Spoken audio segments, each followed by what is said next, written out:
Margaret, a devoted mother, helps her son Daniel and his wife Cassandra buy their dream home, even covering their insurance premiums. But their gratitude fades as they miss payments, treating her generosity as an entitlement. Tensions rise when Cassandra's sister Victoria influences family dynamics, and Margaret's invitations dwindle. After months of ignored reimbursements, Margaret confronts their irresponsibility, only to face manipulation and exclusion from Easter dinner. Hurt but resolute, she considers canceling their insurance, setting the stage for a dramatic fallout. Will their betrayal escalate, or will Margaret reclaim her autonomy? The stakes are high and secrets loom. If this story resonated with you, please subscribe to our channel for more gripping tales. Share your thoughts below and tell us where you're tuning in from. Support us to keep delivering stories that spark emotion and inspire. Click now for 2 more unforgettable stories waiting for you. Margaret adjusted her purse strap, her fingers lingering on the worn leather as she maintained a composed smile. Cassandra's words, delivered with the polished charm of a seasoned hostess, echoed in her mind. Actually, Margaret, we've decided to keep Easter intimate this year, just immediate family.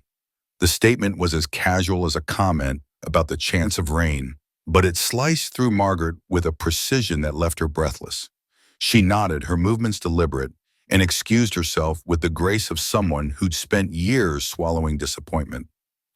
As she walked to her car, the spring air felt heavier, pressing against her chest. Cassandra, standing in the doorway of that pristine colonial house, had no idea that by morning the home she so carefully curated would be stripped of its safety net. For 3 years, Margaret had quietly paid their property insurance premiums, month after month, out of love for her son and a desire to protect his dreams. Now, with those words still stinging, she had the perfect reason to stop. 18 months earlier, Margaret's world had lit up with a phone call from her son Daniel. His voice crackled with excitement, the kind that reminded her of when he'd scored his first soccer goal as a boy. "Mom, we found it," he said, the words tumbling out like he couldn't contain them. The perfect house, 3 bedrooms, 2.5 baths, a corner lot in Maple Heights. It's everything we've been dreaming of. Margaret could feel his joy through the phone, a radiant hope that made her heart swell. She pictured him standing in the empty rooms, imagining a life with Cassandra, their future solidifying in the form of brick and hardwood floors. Daniel had always been her miracle, born when she was 42, after years of resigned acceptance that motherhood might never come. His father, Robert, had died when Daniel was 15, leaving Margaret to navigate the turbulent waters of single parenthood. She'd worked grueling double shifts at the regional hospital, first as a nurse's aide, then clawing her way up to administrative coordinator. Every paycheck was stretched thin, poured into Daniel's education, his soccer cleats, his college tuition, every sacrifice a brick in the foundation of his future. When Daniel graduated with an accounting degree and landed a job at Morrison & Associates, Margaret felt a quiet triumph. Her sacrifices had paid off. Her boy was building a life of his own. Then came Cassandra, a marketing professional with a leased BMW and a penchant for opinions. The first time Daniel brought her to Margaret's modest apartment for dinner, Cassandra rearranged the dining table, declaring the placemats clashed with the centerpiece. She wasn't cruel, just certain her way was superior.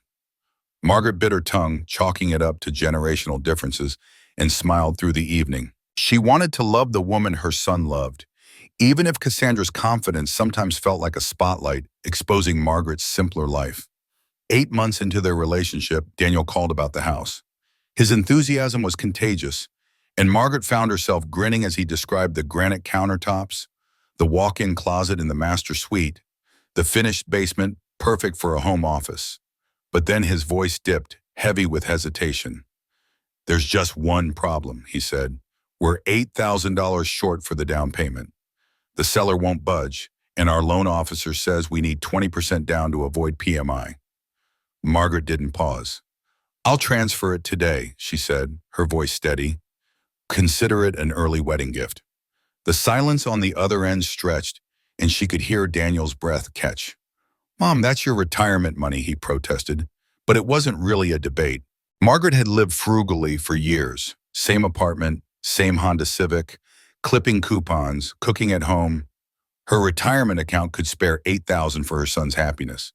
When Daniel sent photos from their first night in the house, sitting on moving boxes with champagne flutes in hand, Margaret's heart ached with pride. The caption, "Home Sweet Home, thanks to the best mom in the world," became a treasure she printed and placed on her refrigerator, right beside his high school graduation photo. For the first few months, life felt idyllic. Daniel and Cassandra invited Margaret for dinner every other Sunday, and she watched their house transform under Cassandra's meticulous eye. New light fixtures gleamed in the kitchen, paint samples adorned the living room walls, and Cassandra spoke of a garden bed for the backyard. Margaret admired her taste, even if it came with a price tag. During one Sunday dinner, Cassandra sighed over the mounting costs of homeownership, property taxes, utilities, lawn equipment. "It's like every week there's something new we need," she said, her fork nudging her pasta. Margaret had anticipated this. After Robert's death, she'd learned how financial surprises could derail the unprepared, especially young homeowners. "What's your property insurance costing you?" she asked, keeping her tone light. Daniel and Cassandra exchanged a glance. "We haven't really shopped around," Daniel admitted. "Maybe $300 a month?" His uncertainty was palpable and Margaret's heart sank. 300 was exorbitant for their neighborhood. "I could help you find something cheaper," Margaret offered. "My agent might get you a better rate." Cassandra's eyes lit up. "That would be amazing, Margaret. We could use the savings." Daniel hesitated, his father's pride flickering in his reluctance, but the relief in his face was undeniable. Margaret called her insurance agent, Patricia Wells, a trusted ally who'd saved her money for over 15 years. Patricia ran the numbers and called back with good news: comprehensive coverage, including flood protection, for $180 a month. When Margaret shared this with Daniel and Cassandra, their gratitude was overwhelming. Cassandra even hugged her, a rare gesture that warmed Margaret despite its awkwardness. Then came the decision that would unravel everything. When Patricia asked about payment setup, Margaret suggested adding it to her auto pay. "It'll be simpler," she told Daniel. "You can reimburse me monthly, and you won't have to worry about another bill." In truth, she wanted to ensure their home was protected, even if they hit a rough patch. Daniel resisted, but Cassandra agreed quickly. "One less thing for us to track," she said.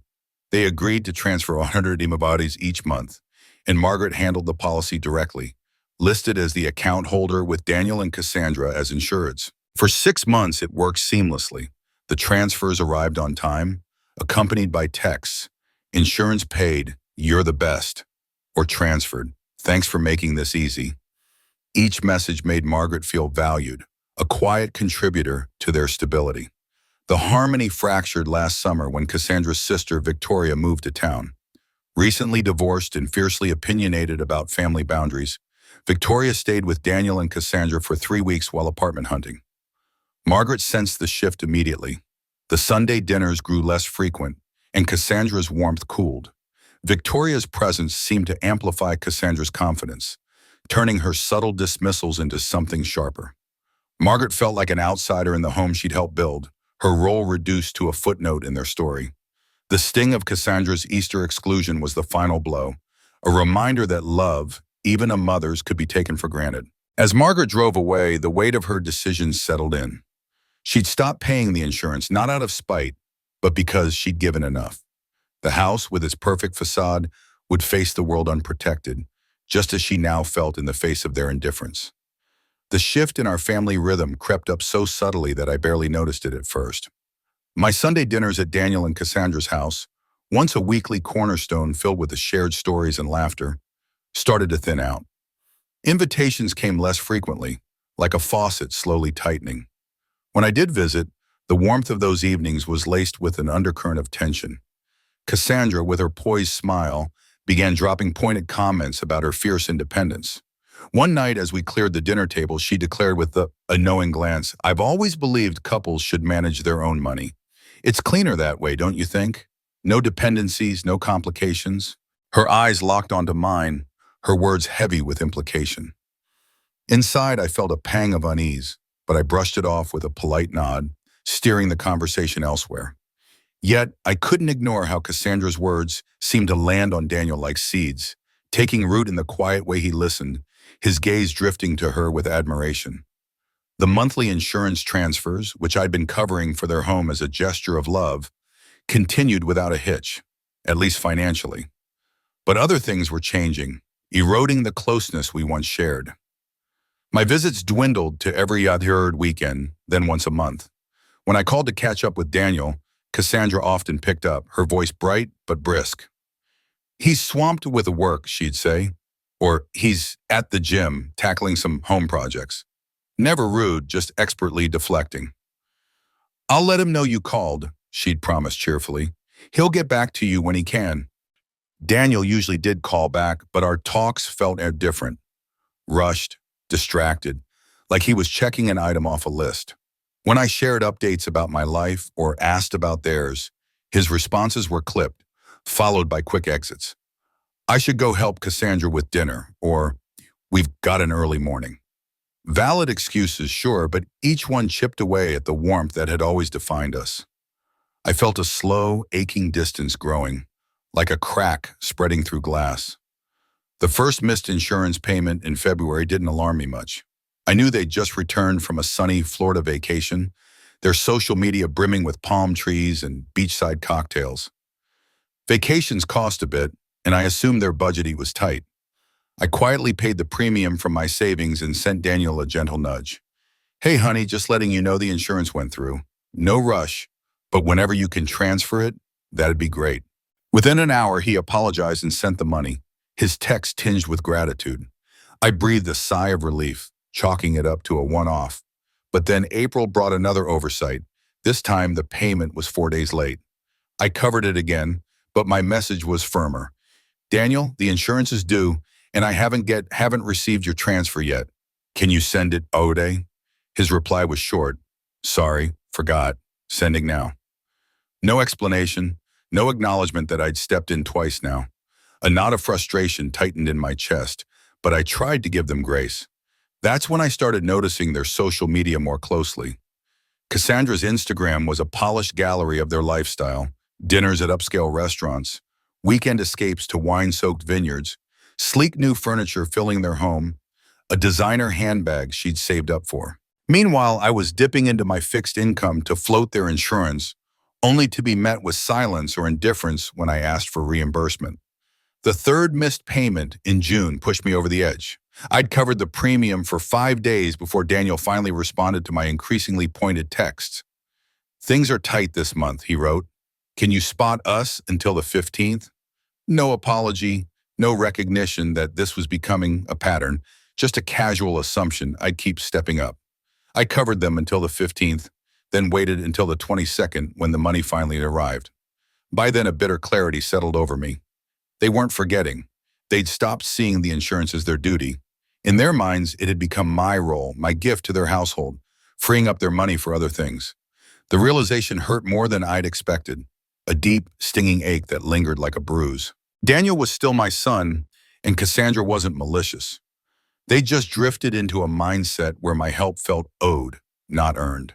Summer dragged on, and the delays grew bolder. July's payment was 6 days late. August took 2 weeks, requiring 3 texts, each one more pointed than the last. September stretched to nearly 3 weeks, and when I finally sent money arrived.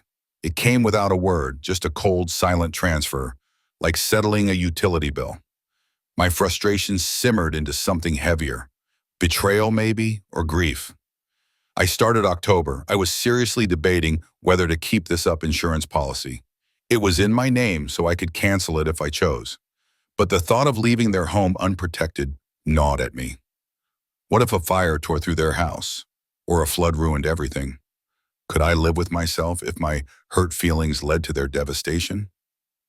I decided to talk to Daniel, not to accuse, but to be honest, to bridge the gap that was growing between us. I called on a Saturday morning, catching him at home.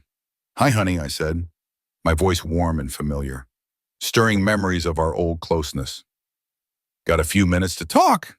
He sounded relaxed, almost like the son I used to know. "Of course, Mom. What's up?"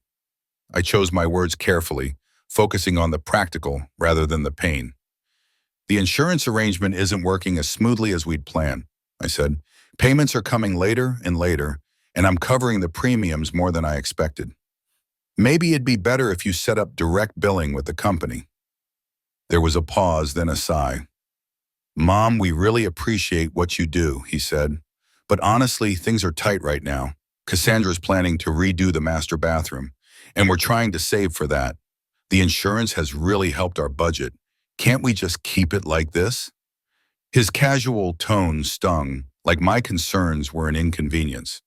Daniel, I said sharper than I meant, I'm not a charity. I'm happy to help, but you need to hold up your end. He backtracked quickly. I know, we'll be better, I promise. Things will settle after the holidays. The holidays. Holidays. Already an excuse for months away. I saw the path ahead. More delays, more assumptions, more of my retirement subsidizing their upgrades. After we hung up, I sat in my kitchen, staring at a framed photo of them in their first apartment, faces alight with gratitude and dreams. When had that gratitude soured into entitlement? When did my love become their expectation? November's payment never came. My reminder texts went unanswered. Texts were ignored. I called Daniel twice, left voicemails. Finally, I tried the house phone, a rare move knowing Cassandra usually answered. Oh, hi, Margaret, she said, her voice light but guarded. Daniel's at a work event. Can I take a message? Actually, I need to talk to both of you, I said. The November insurance payment hasn't come, and I've already paid the premium from my account. Silence. Then a shift in her tone shifted, cool, almost dismissive. Oh, that, she said. We've been meaning to talk about that. We're going to need to skip this month. Daniel's company is restructuring, and we're keeping our reserves tight until we know more. My jaw clenched. Cassandra, you can't just skip insurance, I said, fighting to keep my voice even. That's not how it works. She laughed, a light, airy sound that grated on me. Well, no, obviously we're not skipping insurance, she said. You're just covering it this month, like you have been. We'll catch up when things stabilize. The assumption in her words that I'd always been their safety net felt like a slap. That's not our agreement, I said, measured but firm. You agreed to reimburse me every month. Her voice took on a sharper edge. Margaret, you're being a little dramatic, she said. You offered to help us, remember? We didn't ask for this. If it's a burden, maybe we should explore other options. The audacity rewriting our history, painting me as unreasonable for expecting their commitment, left me breathless. Other options sound like a good idea, I said, my voice cold, and hung up, the weight of their entitlement pressing heavy on my heart. The phone call ended abruptly, the silence on the other end as sharp as a blade. Cassandra's curt, "We'll handle it ourselves from now on," echoed in my mind, each word dripping with a cold finality that left me reeling. I sat frozen, the phone still pressed against my ear, as if holding on to it might somehow rewind the conversation. Her casual cruelty stung, not just because of her tone, but because of what it revealed. In her eyes, I was no longer the supportive mother who'd gone out of her way to help. I'd become the problem, the unreasonable one for daring to expect them to honor our agreement. The weight of that realization settled into my chest, a mix of disbelief and quiet betrayal. How had my generosity, my willingness to step in when they needed me, been twisted into something I was now being blamed for? Their months of unpaid promises, their failure to take responsibility for their own home, it wasn't their fault in Cassandra's mind. It was mine for expecting accountability. An hour later, my phone buzzed again and Daniel's name flashed on the screen. My heart lifted for a fleeting moment, hoping for reconciliation, for some acknowledgement of the hurt. But his voice was cautious, almost diplomatic, as if he were navigating a minefield. Mom, Cassandra told me you two had words about the insurance thing, he said, his words measured, like he was trying not to take sides. I think there might have been a misunderstanding. Misunderstanding, the word felt like a slap. I asked what he meant, my voice steady but tight, bracing for what I knew was coming. Well, he said, she thought you seemed upset about covering the payments. But Mom, you volunteered to help us out. We thought you wanted to do this. There it was, the subtle shift, the reframing that turned my act of love into a burden I'd somehow imposed on myself. I felt a knot tighten in my stomach, a mix of frustration and sadness. I did want to help, I said slowly, choosing each word with care, by finding you a better rate, by handling the paperwork, not by paying your bills forever. The silence that followed was heavy, and I could almost hear Daniel wrestling with what to say next. "It's just been a rough year financially," he finally admitted, his voice softer, almost pleading. "I thought you understood." Understood? I understood plenty. I understood that they were adults with homes, a mortgage, and a life they'd chosen. I understood that homeowners insurance wasn't optional. It was a basic responsibility. What I couldn't understand was how my help, offered out of love, had morphed into their entitlement. The conversation spiraled from there, Daniel growing defensive, his tone sharp with frustration, as if I were the one being unreasonable. By the end, I felt like the villain in a story I hadn't written, punished for expecting them to act like the adults they were. We didn't speak for 2 weeks after that, the longest silence we'd ever endured. Those days stretched out painfully, each one heavy with the absence of my son's voice, the easy connection we'd always shared now fractured. I replayed our argument in my mind, wondering if I'd been too harsh, too quick to draw a line. But beneath the doubt was a quiet resolve. I wasn't wrong to expect them to take responsibility. When Daniel finally called, his voice was softer, tentative, like he was testing the waters. "Why don't you come over for dinner Sunday?" he offered. "Cassandra's making her famous lasagna. We can talk everything through."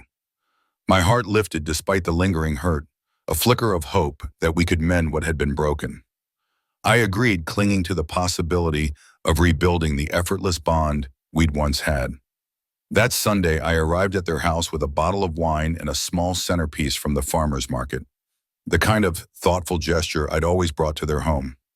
Cassandra greeted me at the door with a bright smile and a hug that felt surprisingly warm, almost as if the past weeks hadn't happened. For a moment, I let myself believe we were back on solid ground. Dinner was a balm, a brief return to the warmth of family. We laughed over Daniel's stories about his coworkers, debated my book club's latest read, and made plans for the holidays. The tension of our earlier disagreement was carefully sidestepped, as if we'd all silently agreed to pretend it never happened.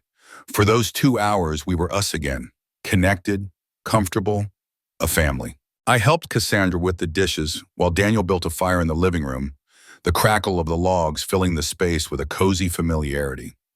We ended the night playing board games, just like we used to when Daniel was a boy, his laughter echoing the carefree joy of those simpler days. As I walked to my car, the cool night air brushing against my skin, I felt a cautious optimism. Maybe the weight of home ownership had overwhelmed them more than I'd realized. Maybe they just needed time to adjust, to step up. Maybe, with clearer communication, we could go back to the monthly reimbursement plan that had worked so well before. But I was wrong. December came, and the payment I'd hoped for never arrived.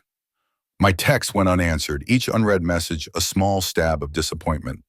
When I called, Daniel's promises to take care of it soon were vague, empty words that dissolved as quickly as they were spoken. By the end of the month, they owed me for 2 full months of premiums, nearly $400.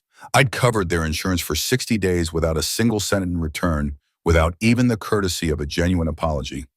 The weight of it pressed down on me, not just the financial strain, but the emotional toll. I was living on a fixed income, and $400 wasn't trivial. It was groceries, bills, a piece of my security. Yet the thought of canceling their policy felt like a betrayal, not of them, but of the part of me that still wanted to protect my son. What if I canceled it and something happened? A fire, a flood, some disaster they weren't prepared for?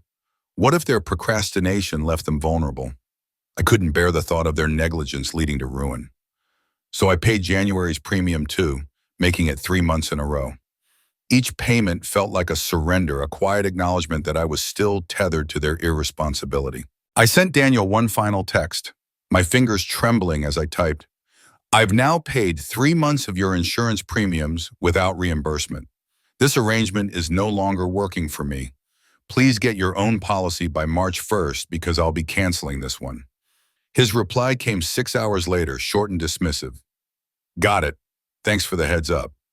Thanks for the heads up, like I was reminding him to pick up milk, not drawing a line after months of being taken for granted. The casualness of it cut deeper than any argument could have. At least an argument would have shown that this mattered, that my efforts, my sacrifices, held some weight in their world. February passed in a blur of silence. No mention of insurance, no updates on their search for a new policy. When I asked Daniel about it during one of our brief, strained calls, he brushed it off, saying they were still looking into options and had the audacity to ask if I could cover them for just one more month. The request hit me like a punch, leaving me breathless with disbelief. They owed me over $700 now, 4 months of unpaid premiums, and yet they still expected me to bend, to extend their deadline as if my resources were infinite. No, I said, my voice firm, unyielding. March is the deadline, figure it out. His response was cold, clipped. Fine, Mom, we'll figure it out. The call ended without goodbyes, the silence between us heavier than ever. Then came Easter week, and the conversation that shattered what little hope I'd clung to. Cassandra called on Tuesday evening, her voice bright and cheerful, as if the past months of tension didn't exist. Hi, Margaret. I hope you're having a good week, she began, her tone so warm it almost disarmed me. I wanted to talk about Easter plans. My heart leapt despite everything. Easter had always been sacred in our family. When Daniel was young, I transformed my apartment complex courtyard into a wonderland of hidden eggs, inviting neighbors and friends for a sprawling brunch filled with laughter and warmth. As he grew older, we'd alternated hosting, and last year, Cassandra had pulled out all the stops. A stunning tablescape, a ham so perfectly glazed it could have graced a magazine cover. Those memories flooded back, and I seized the chance to reconnect. I'd love to help with anything you need, I said, my voice eager. Should I bring the deviled eggs like last year, or maybe handle dessert? There was a pause, just a heartbeat too long, and I felt the air shift. Actually, Cassandra said, her tone still light, but with an edge of finality. We've decided to keep things really intimate this year. Just immediate family, you know. My parents are driving up from Georgia, and with my sister Victoria in town, we're already going to be pretty crowded. The words landed like a physical blow, stealing my breath. Immediate family. Victoria, who'd barely been in their lives for 3 months and had spent much of that time sowing distance between me and my son, was immediate family. But me, the woman who'd raised Daniel alone, who'd sacrificed to pay for his education, who'd helped them buy the very house they were hosting Easter in, who'd covered their insurance for 4 months, was not. I swallowed the lump in my throat, forcing my voice to stay even. Of course, I said, I understand completely. You'll have a lovely time. Cassandra's relief was palpable, her voice brightening. Oh, good. I was worried you might be disappointed, but you know how it is with space constraints and everything. Space constraints in the house I'd helped them afford, at the table I'd helped them set, talking to the woman they couldn't be bothered to repay $700 to. The hypocrisy of it burned, but I held my composure until the call ended. Then, in the quiet of my apartment, I sat still, letting the weight of her words settle over me. It wasn't just hurt or anger that stirred inside me. It was clarity, sharp and unyielding, like a lens snapping into focus.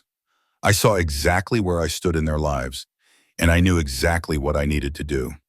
I walked to my desk, my steps deliberate, and pulled out my phone. Scrolling through my contacts, I found Patricia Wells' number. It was 8:30 on a Tuesday night, late for a call, but Patricia had always said her clients could reach out for urgent matters. This, I decided, was urgent. Patricia, I said when she answered, my voice steady despite the storm inside me. It's Margaret Dawson. I need to cancel the property insurance policy on 847 Maple Heights Drive. Effective immediately. Her voice was professional, calm, even at the late hour. Margaret, what can I do for you? I took a breath, the weight of the decision settling over me. I need to cancel the policy we set up for my son's house, I said, surprised by how resolute I sounded. The one on Maple Heights Drive. There was a brief pause, and I could sense Patricia's surprise. She'd handled my insurance for years and knew I wasn't one to make rash decisions. Of course, she said carefully. Can I ask if there's a particular reason? Are they switching to another company? I kept my explanation simple, though the truth was anything but. They're no longer reimbursing me for the premiums, I said. The arrangement isn't working out. Patricia's tone softened, a hint of understanding creeping in. I see. Well, as the policyholder, you have every right to cancel. Let me confirm the details and get that processed for you. As we spoke, I felt a strange mix of relief and sorrow. Canceling the policy wasn't about spite, it was about self-preservation, about drawing a line I'd been too hesitant to draw before. But beneath that resolve was a quiet ache, a mother's love that still wanted to shield her son, even as he pushed her away. The phone call with Patricia, the insurance agent, felt like standing at the edge of a cliff, the wind tugging at my resolve. I'll need to go over the standard notices about coverage gaps and liability, she said, her voice calm but tinged with a professional caution that suggested she'd walked this path with others before. But if you're certain about canceling, Margaret, I can process it right away.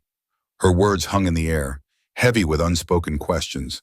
She paused, then added softly, "Do they know you're planning to cancel?" The question pierced me, stirring a flicker of doubt. Not yet, I admitted, my voice quieter than I intended. My mind churned with the weight of it. Daniel and Cassandra, my son and his wife, oblivious to the storm I was about to unleash. But I gave them a deadline. March 1st. They've had months to figure it out, and they've ignored every reminder. The words tasted bitter, laced with frustration and a hurt I hadn't fully acknowledged until now.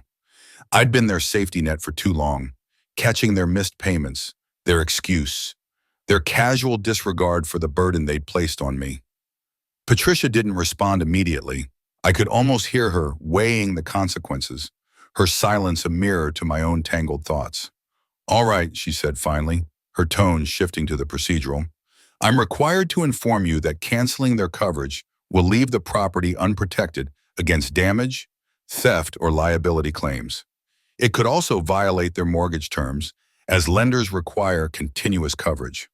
Her words were a formality, but they landed like stones in my chest. I'd already turned these risks over in my mind, late at night when sleep wouldn't come, imagining the fallout, uninsured damage, legal trouble, the inevitable confrontation with Daniel and Cassandra.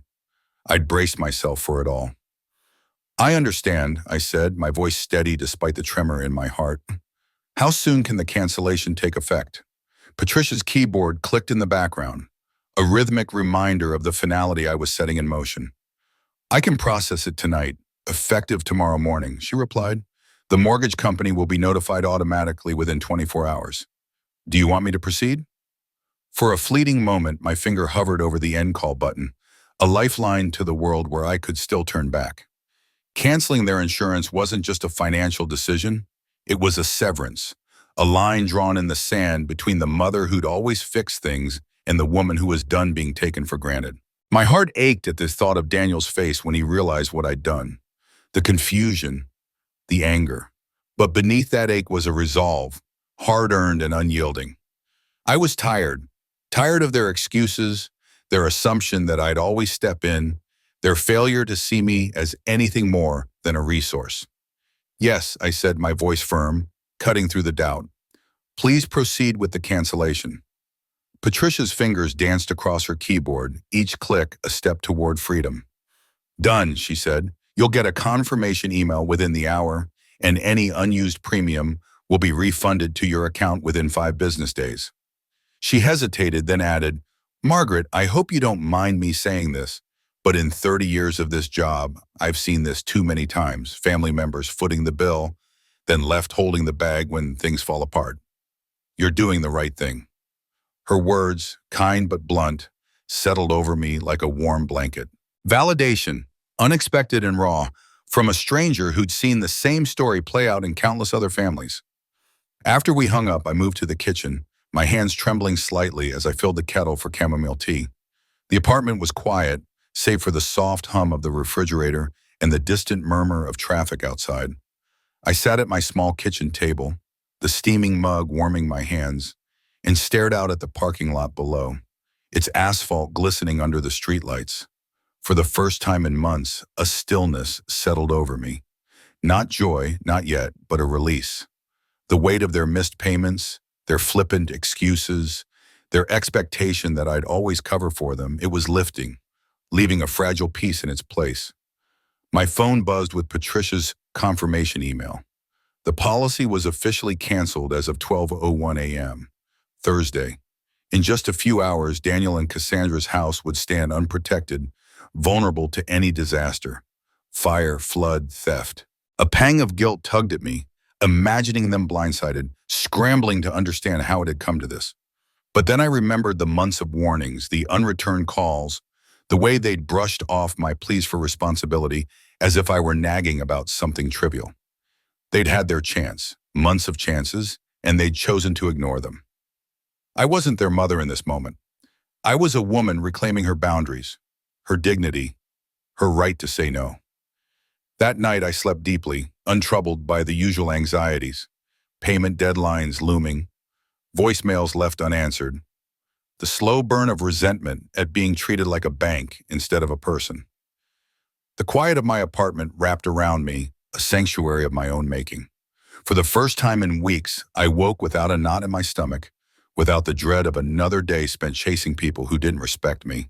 Thursday morning dawned gray and drizzly, the kind of April weather that couldn't decide whether to cling to winter's chill or embrace spring's promise. I went through my routine, oatmeal, coffee, the newspaper crossword, savoring the normalcy of it. Retirement was supposed to feel like this, unhurried, free from the chaos of other people's irresponsibility. The crossword's black and white grid was a small rebellion against the messiness of the past months, each clue a puzzle I could actually solve. My phone stayed silent all morning, which didn't surprise me. Daniel was notorious for ignoring his email, and Cassandra wasn't much better. The mortgage company's notification would likely take another day or two to reach them, probably buried in a pile of unopened mail or lost in an inbox they rarely checked. I turned my attention to my apartment, which I'd neglected while tangled in their insurance drama. I cleaned with a purpose I hadn't felt in weeks, organizing kitchen cabinets, dusting the living room, finally hanging the new curtains I'd bought but left in their packaging. Each task was a reclaiming of my space, my time, my priorities. By noon, I was at the grocery store picking out ingredients for an Easter dinner I'd eat alone. Not a lonely meal, but a deliberate one, crafted for my own pleasure. Fresh salmon, crisp asparagus, artisan dinner rolls from the bakery, and a small chocolate cake that would last me days. I pictured my table set with the good china, a single candle flickering. No need to tiptoe around anyone's moods or expectations. The store buzzed with families buying candy and flowers, couples debating holiday menus. I watched them with a quiet detachment, my mind drifting to memories of Daniel as a boy, his eyes wide with delight as he picked out the perfect chocolate bunny. Those days felt like a distant dream now, overshadowed by his grown-up indifference. My phone rang as I stood in the checkout line, an unknown number flashing on the screen. I almost ignored it. Telemarketers were relentless, but something nudged me to answer. "Mrs. Dawson?" The voice was crisp, professional. "This is Mark Hendress from First National Mortgage, calling about the property at 847 Maple Heights Drive. Our records show the insurance policy has been canceled, which violates the mortgage terms." My heart skipped, surprised by how quickly the notification had reached them. Patricia had underestimated the mortgage company's efficiency. "Yes," I said carefully. "I canceled the policy yesterday evening." Mark's tone sharpened, urgent but still polite. "Mrs. Dawson, continuous insurance is a requirement of the mortgage agreement. The borrowers have 10 days to provide proof of replacement coverage, or will be forced to place force-placed insurance on the property. That's significantly more expensive than standard policies." "I understand," I replied, my voice calm but firm. "But I'm no longer responsible for that property's insurance. You'll need to contact the homeowners directly." There was a pause, the kind that suggested he was recalibrating. "Ma'am, our records list you as the policyholder. Are you saying you're not affiliated with the property?" "I'm the mother of one of the borrowers," I explained, a flicker of weariness creeping in. "I was helping with their insurance payments as a favor, but that arrangement is over. They'll need to handle their own coverage from now on." Mark's tone softened, but there was a careful edge to it. "I see. If adequate insurance isn't in place within 10 days, force-placed coverage will cost approximately $800 per month, added to their mortgage payment." I did the math in my head. 800 a month, more than 4 times the 100 Ds values I'd been covering. Daniel and Cassandra had balked at reimbursing me for that. This new cost would hit them like a freight train. You'll need to contact them directly, I said, my voice steady. I don't have authority over their mortgage or insurance decisions. We exchanged polite goodbyes, but I could hear the concern in his voice. Mortgage companies didn't tolerate gaps in coverage, and they'd be reaching out to Daniel and Cassandra soon, by phone, by certified mail, leaving no room for misunderstanding. As I loaded my groceries into the car, a lightness settled over me, a spring in my step I hadn't felt in months. The call from Mark was proof the gears were turning, that Daniel and Cassandra would soon face the consequences of their inaction. It wasn't just about the money, though $180 a month was no small sum on my fixed income. It was the administrative burden I'd carried, the endless calls to the insurance company, the protection I'd provided against exactly this kind of pressure from their lender. They'd never appreciated it, never acknowledged the weight of it. Now they'd learn. Back home, I prepared my salmon dinner, the kitchen filling with the scent of lemon and herbs. I set the table with care, the good china gleaming under the soft glow of a candle. Easter would be mine this year. Quiet, intentional, free from the strain of family drama. As I sat down to eat, I felt not just relief, but a quiet triumph. I'd drawn my line, and for the first time in a long time, I was the one in control. I took my time setting the table that evening, handling each piece of my mother's delicate china with reverence, as if the act itself were a quiet rebellion against the chaos that had defined the past few months.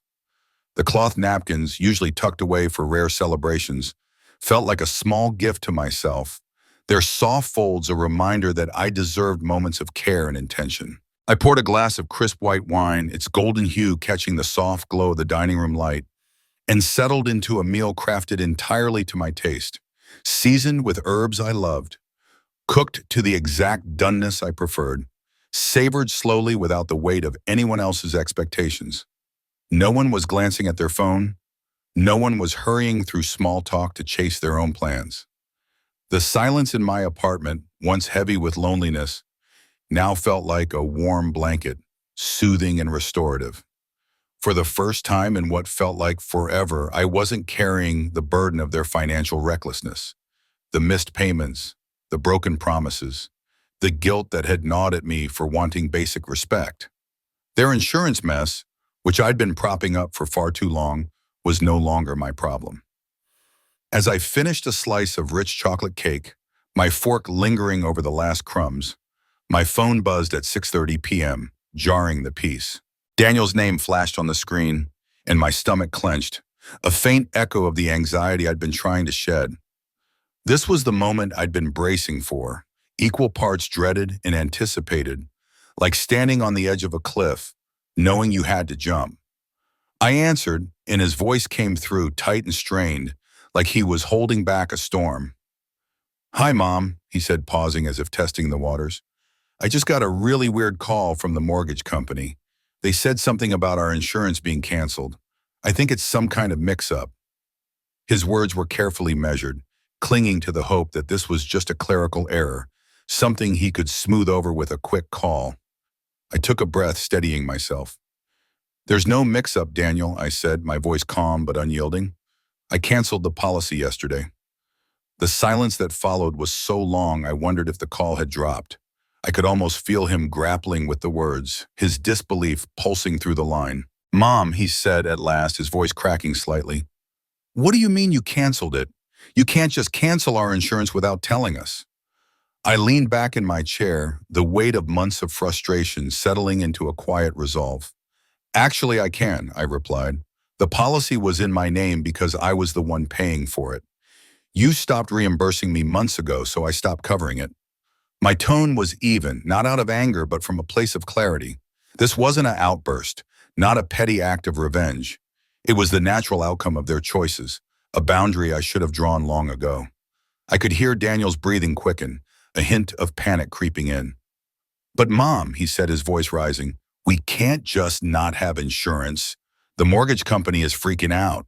They're talking about forcing coverage on the house, $800 a month. In the background, Cassandra's voice cut through, sharp and agitated, though I couldn't make out her words.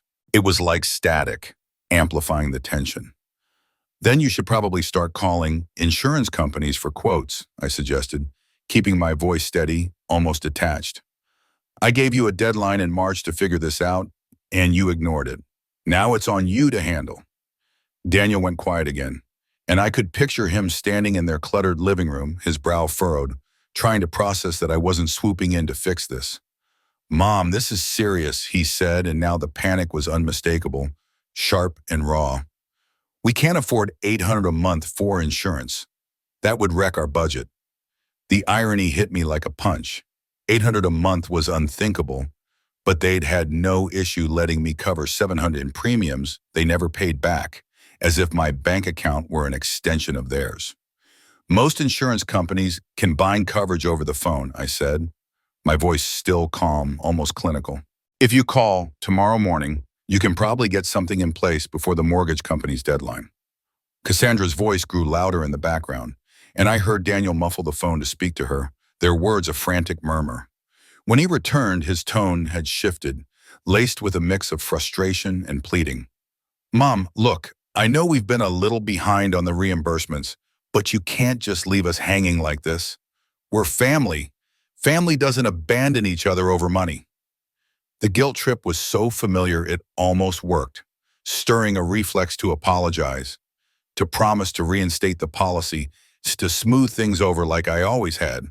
But I caught myself, the weight of their entitlement anchoring me to my resolve. "You're right," I said, my voice steady but firm. "Family doesn't abandon each other over money. But family also doesn't exploit each other's generosity or take advantage of someone's willingness to help. Family keeps their promises, pays their debts, and treats each other with respect." Daniel fell silent again, and I could sense him wrestling with the truth of my words. Then he tried a new angle, his voice softer, almost defensive. "We never asked you to pay our insurance," he said, and I could hear Cassandra coaching him in the background, her tone sharp and insistent. "You offered to cover it. If it was too much, you should have said something sooner." The revision of history was staggering, like they'd rewritten our entire dynamic in a single breath, from grateful recipients to victims of my unsolicited meddling.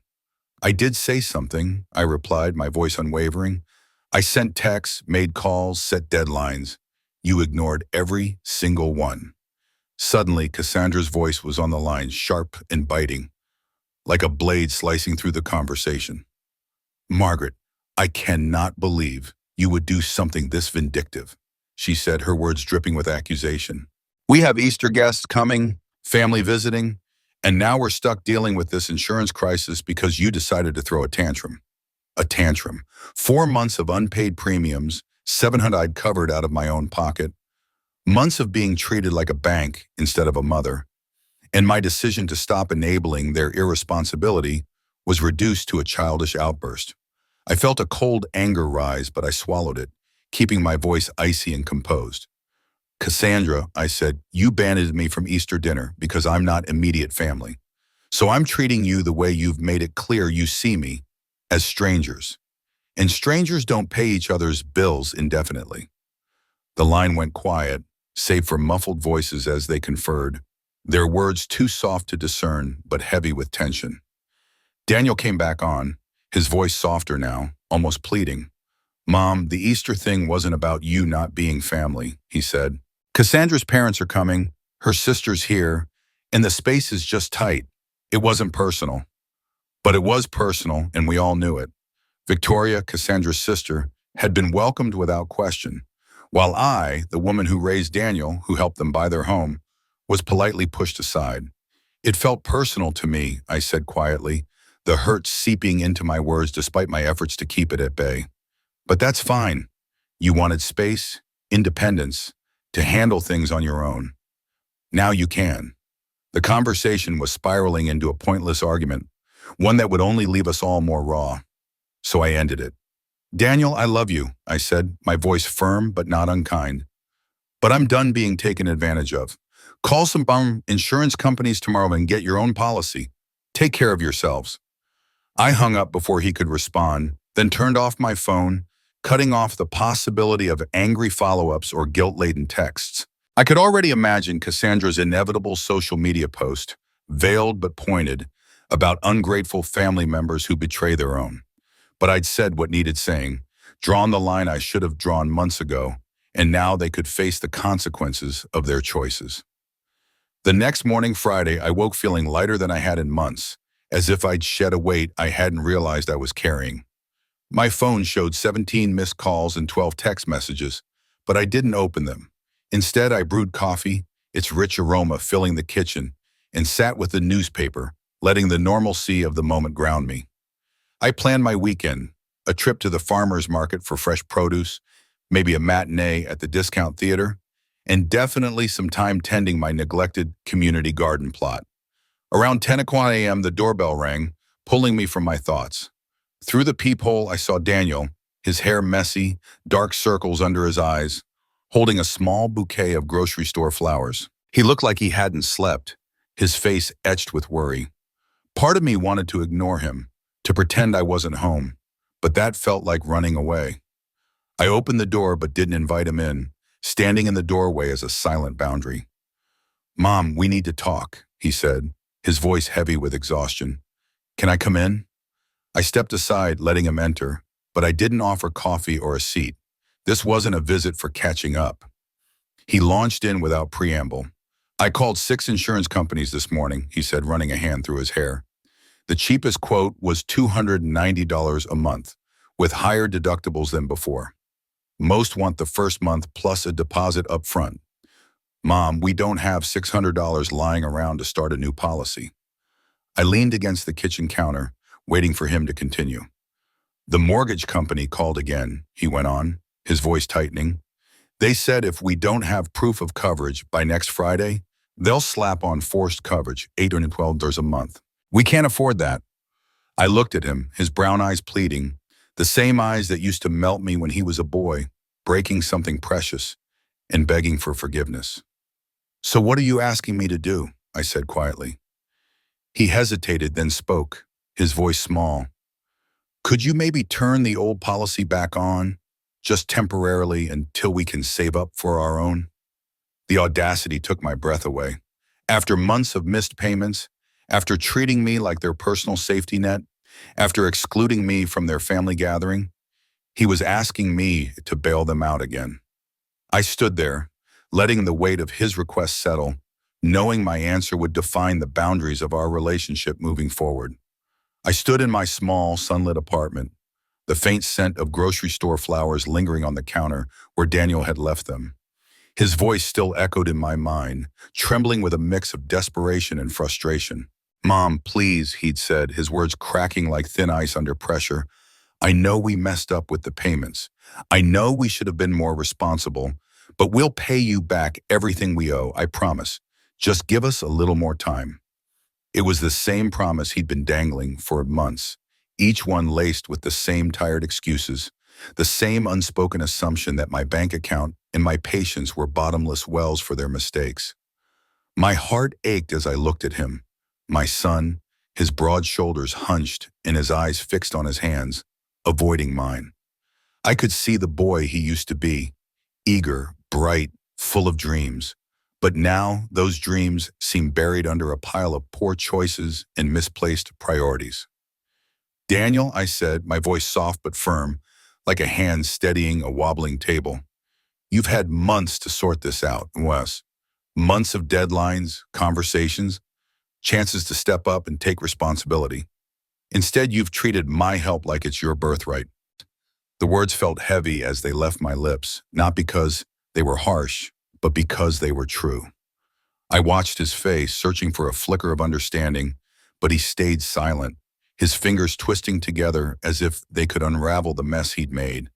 I wanted to reach out, to pull him into a hug and tell him it would all be okay, but I couldn't. Not this time. Not when every boundary I set was met with resistance, every act of love twisted into an obligation. "But what are we supposed to do, Guarweo?" His voice was small now, almost childlike, laced with a fear that tugged at my heart. "We can't afford $800 a month. That would wipe out everything we've been saving for the bathroom renovation." The bathroom renovation. The words landed like a slap. Here they were, drowning in debt, owing me 700, teetering on the edge of a financial crisis, and yet their focus was on cosmetic upgrades to a house they could barely afford. I felt a pang of disbelief, mingled with sadness, at how far their priorities had strayed. You could sell the house, I suggested, keeping my tone even despite the storm of emotions inside me. Downsize to something manageable, use the equity to clear your debts and start fresh. His head snapped up, eyes wide with shock and something close to betrayal. Sell the house? Mom, that's our home. We've poured so much work into it, so much money. We can't just walk away. Then you'll need to find a way to afford the insurance, I said, my voice steady but laced with the weight of finality. Maybe pick up extra shifts. Maybe cut back on subscriptions. Maybe put the bathroom renovation on hold and use that money for essentials, like insurance. These were simple truths, the kind of practical solutions adults learn to embrace when they've stretched themselves too thin. But Daniel's face hardened, and he stood abruptly, his chair scraping against the floor. Fine, he snapped, his voice tight with anger that seemed to mask his shame. Fine, Mom, we'll figure it out ourselves, but don't expect us to come crawling back when you decide you want to be part of our lives again. The words were meant to wound, to guilt me into backtracking, into opening my wallet and my heart to fix their chaos. But instead of pain, I felt a deep, aching sadness. Sadness that my son had learned to wield emotional manipulation instead of accountability. Sadness that his marriage to Cassandra had turned my love into a resource to be tapped, not a gift to be cherished. Sadness that setting boundaries, reasonable, necessary boundaries, was seen as abandonment. I'll always want to be part of your life, I said as he moved toward the door, my voice soft but resolute. But not as your personal ATM. When you're ready to treat me like family, not a financial safety net, you know where to find me. He paused, his hand on the doorknob, and for a fleeting moment, I thought he might turn back, might let the weight of his actions settle and offer an apology. Instead, he said, Cassandra was right about you, and walked out. The door clicked shut, a quiet sound that reverberated louder in my chest than any slam could have. I stood there staring at the flowers, their bright petals a stark contrast to the heaviness in my heart. But as the silence settled, I realized something unexpected. Relief. Relief that I'd held my ground, that I'd chosen respect over appeasement, that I'd freed myself from the cycle of their demands. Friday passed like a gentle exhale. I spent the morning in my garden plot, the earth cool and grounding beneath my fingers as I tended to my tomatoes and marigolds. Lunch with my neighbor, Mrs. Chen, was a quiet joy. Her stories of her grandchildren filled the air with warmth, a reminder of what family could be when built on mutual care. That evening, I sank into my armchair with a mystery novel I'd been saving, the pages pulling me into a world far simpler than my own. My phone stayed off, its silence a deliberate choice. Whatever drama Daniel and Cassandra were stirring, whatever crisis they were spinning, whatever guilt trips they were crafting, I was done carrying their burdens. Saturday morning brought a sharp knock on my door just after 9 a.m. I opened it to find Cassandra, her designer jeans and cashmere sweater impeccable, but the tension around her eyes betrayed her polished facade. Margaret, she said, her voice clipped but striving for civility, we need to discuss this situation like adults. The irony almost made me laugh. After months of treating me like their personal finance department, now she wanted to talk like adults? I leaned against the door frame, not inviting her in. What situation is that? I asked, my tone neutral but unyielding. Her smile was tight, a calculated effort to maintain control. This insurance mix-up. I think there's been some miscommunication about expectations and responsibilities. There's been no miscommunication, I said, my words clear and deliberate. You stopped paying me back for the premiums, so I stopped paying them. It's pretty straightforward. Her composure faltered, just for a moment, a crack in her carefully curated mask. Margaret, we never agreed to some rigid payment schedule, she said, her voice taking on a defensive edge. You offered to help us, and we assumed there was some flexibility in that arrangement. I marveled at her ability to rewrite history, to paint their months of missed payments and ignored deadlines as mere flexibility rather than disrespect. I'm curious, I said, tilting my head slightly. What made you think there was flexibility? Was it the reminder texts I sent? The phone calls about missed payments? The March deadline I set? Her jaw tightened, and I could see her scrambling for a response. We've been going through a tough financial period, she said, her tone shifting to one of practiced vulnerability. Daniel's company has been unstable, and we've had unexpected expenses. I thought family was supposed to support each other during hard times. There it was again, the assumption that family meant endless tolerance for their irresponsibility. My chest tightened, not with anger, but with a weary sadness. Family does support each other, I agreed, my voice calm but firm. Family also communicates honestly, respects boundaries, and doesn't ignore months of missed deadlines without a word. Cassandra shifted her weight, her discomfort palpable. She must have sensed her victim narrative wasn't landing as she'd hoped. Look, she said, dropping the sugary tone, we both know this isn't just about money. You're upset about Easter, and you're taking it out on us financially. You're punishing us for setting boundaries about our holiday celebrations.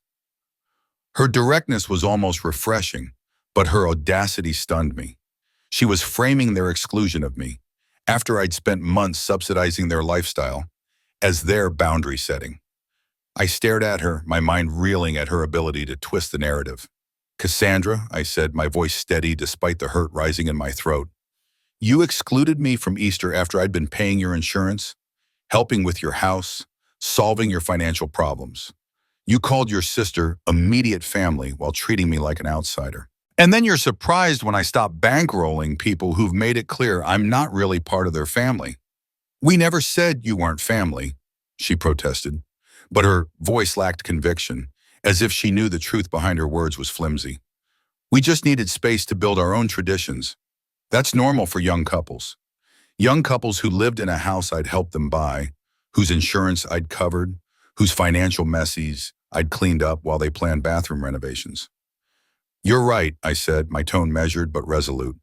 You do need space to build your traditions. You also need space to handle your responsibilities. Consider this me giving you exactly what you asked for. Her mask of politeness shattered. Fine, she snapped, her voice sharp with anger. Be petty and vindictive if that makes you feel better. But don't expect us to forgive you when you decide you want a relationship with your future grandchildren. The threat landed like a blade, cold and calculated, wielding the promise of future grandchildren as leverage. She assumed my longing to be a grandmother would outweigh my need for respect. But instead of pain, I felt pity. Pity for her belief that love could be bartered, that family could be manipulated. Cassandra, I said softly, if you and Daniel have children, I hope you teach them to honor their commitments, to treat people with kindness, to understand that love isn't a transaction. I hope you show them that family is built on mutual respect, not one-sided demands. Her face flushed, anger or shame, I couldn't tell, and she turned to leave. We'll remember this, she said, her heels clicking sharply against the concrete. We'll remember how you treated us when we needed help. I watched her go, her silhouette disappearing down the walkway, and felt only a quiet sorrow for the relationship that could have been if she'd chosen partnership over manipulation. Sunday passed in a hush, the calm of a life unburdened by their drama. Monday morning brought the call I'd expected. Patricia from the insurance company. Her voice warm but professional. Margaret, I just wanted to follow up on the cancellation. Have you heard anything from your son about replacement coverage? I took a deep breath, the weight of the weekend settling into something like peace. They're handling it themselves, Brendan, I said. And for the first time, I truly believed it. Not because they had proven they could, but because I'd finally let go of the need to carry their load. The weight of my decision still lingered, heavy as a stone in my chest, even though I knew it was the right one. I had told Patricia with a firmness I hadn't felt in years that things should have been this way from the start. Boundaries set, responsibilities clear. She paused, her silence thick with understanding, before responding in that measured tone of hers, honed by decades in her line of work. I hope you don't mind me saying this, Margaret, but I've seen enough family disputes to know how these things usually unravel. You did what was necessary, even if it tore at your heart. Her words were a quiet validation, but they didn't erase the ache. It hadn't felt good then, and it didn't now. There was no joy in watching Daniel and Cassandra flounder in the mess they'd made, no triumph in their struggles. Instead, there was only a hollow kind of relief, like the calm after a storm, knowing I was no longer the one expected to mop up their mistake. Their selfishness, their reckless planning, they weren't my burdens anymore. That afternoon, my phone buzzed with a message from an unknown number. "Mrs. Dawson, this is Victoria, Cassandra's sister. I thought you should know that Daniel and Cassandra are telling people you abandoned them in the middle of a family crisis." The words stared up at me from the screen, sharp and accusing, though not from Victoria herself. I sat there turning the message over in my mind, wondering what she stood to gain by telling me this. Was she stirring the pot, or was this her way of offering me a heads up? My fingers hovered over the keyboard before I typed a measured reply. "Thank you for letting me know. I hope they find a solution that works for everyone." I didn't ask for details, who they were telling, what exactly they were saying. I didn't feel the need to defend myself or beg Victoria to correct their story. The truth was what it was, unyielding and clear, and those who mattered would see through their distorted version of events eventually. I set the phone down, the weight of their accusations settling into the quiet of my living room, but I refused to let it take root. By Tuesday, the air felt different, heavier with the promise of spring, but also with the echoes of unresolved tension. A knock at the door pulled me from my thoughts, and there stood Mrs. Chen, my neighbor, holding a plate of her famous homemade cookies. Her face, lined with years of wisdom and kindness, carried a gentle concern. "Margaret, dear," she said softly, her voice warm but cautious. "I hope I'm not overstepping, but is everything all right? I saw Daniel here the other day, and he looked so upset when he left." Mrs. Chen, in her 70s, like me, had become a quiet confidant over the years, her presence steady without ever prying too deep. I smiled, though it felt brittle, and said, "Just a family disagreement. Nothing time and patience can't sort out." She nodded, her eyes knowing, and handed me the cookies. "Family," she said, "can be both the greatest blessing and the heaviest burden." My daughter once thought I meddled too much in her life. We didn't speak for nearly a year. Her words carried the weight of experience, and as she spoke, I felt a kinship in her quiet strength. "The important thing," she added, "is to hold fast to your own worth, to not sacrifice your principles for a fleeting peace." I carried her words with me long after she left, their truth anchoring me as I settled into another solitary evening. For too long, I'd let Daniel and Cassandra chip away at my sense of self, accepting their excuses, swallowing their entitlement as if it were my duty to bear. But no more. Wednesday morning brought a call from Mark at the mortgage company, his voice professional but tinged with concern. "Ms. Dawson, I wanted to let you know we've received proof of insurance coverage for the Maple Heights property. The borrowers managed to secure a replacement policy." Relief washed over me, genuine and untainted. "That's good news," I said, and I meant it. Despite the hurt, the distance, the frustration, I didn't want Daniel and Cassandra to lose their home or spiral into financial ruin. I just wanted them to stand on their own, to stop expecting me to prop up their lives. But Mark wasn't done. "There's one other thing," and he continued, hesitating. "The borrowers have fallen behind on their mortgage payments.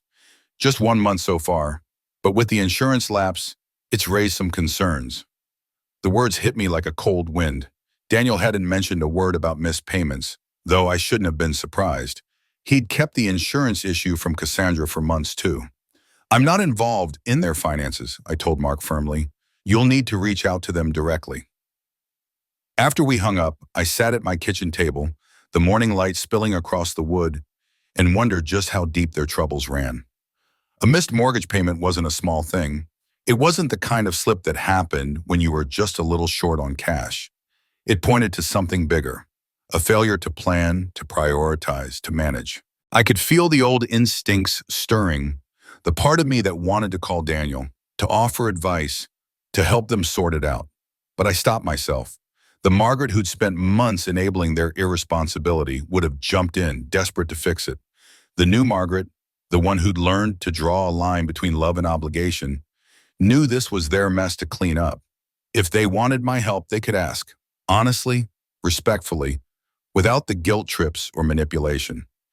Thursday evening brought a new twist. A Facebook message from a stranger named Jennifer, who introduced herself as Cassandra's college roommate. "Hi, Mrs. Dawson," she wrote. "I hope you don't mind me reaching out. Cassandra has been posting some concerning things about a family situation, and I wanted to hear your side before I responded to her request for help." My first instinct was to delete the message, to steer clear of whatever social media storm Cassandra was brewing. I had no interest in defending myself to strangers or wading into their drama. But something about Jennifer's tone, direct, thoughtful, made me pause. "What kind of help is she requesting?" I typed back. Her reply came quickly. She started a GoFundMe page, asking for donations to help with a housing crisis. She's saying a family member cut off their insurance without warning, and now they're facing foreclosure. She's asking for $5,000 for emergency expenses. The words landed like a punch, though I wasn't surprised. When personal responsibility failed and family manipulation didn't work, turning to strangers for sympathy was the logical next step. I took a deep breath and responded, "The situation is more complicated than her post suggests. I appreciate you reaching out before contributing. I'd encourage you to ask her some specific questions about how they ended up here before deciding whether to donate." Jennifer's next message confirmed my instincts. "I've known Cassandra for 10 years, she wrote. "This kind of crisis doesn't come out of nowhere, and it doesn't happen to people who are managing their money responsibly. I suspect there's more to this than she's letting on." I nodded to myself, impressed by her clarity. Jennifer was the kind of friend who asked hard questions, who didn't just blindly support bad decisions. I didn't follow up or search for the GoFundMe page. I didn't need to see how they were spinning their story or what half-truths they were weaving to tug at heartstrings. The truth would hold, and those who knew them well would see through the facade in time. By Friday, the spring sunshine poured through my windows, crisp and full of possibility. I spent the morning in my garden, the soil cool and grounding beneath my hands as I planted tomatoes and peppers.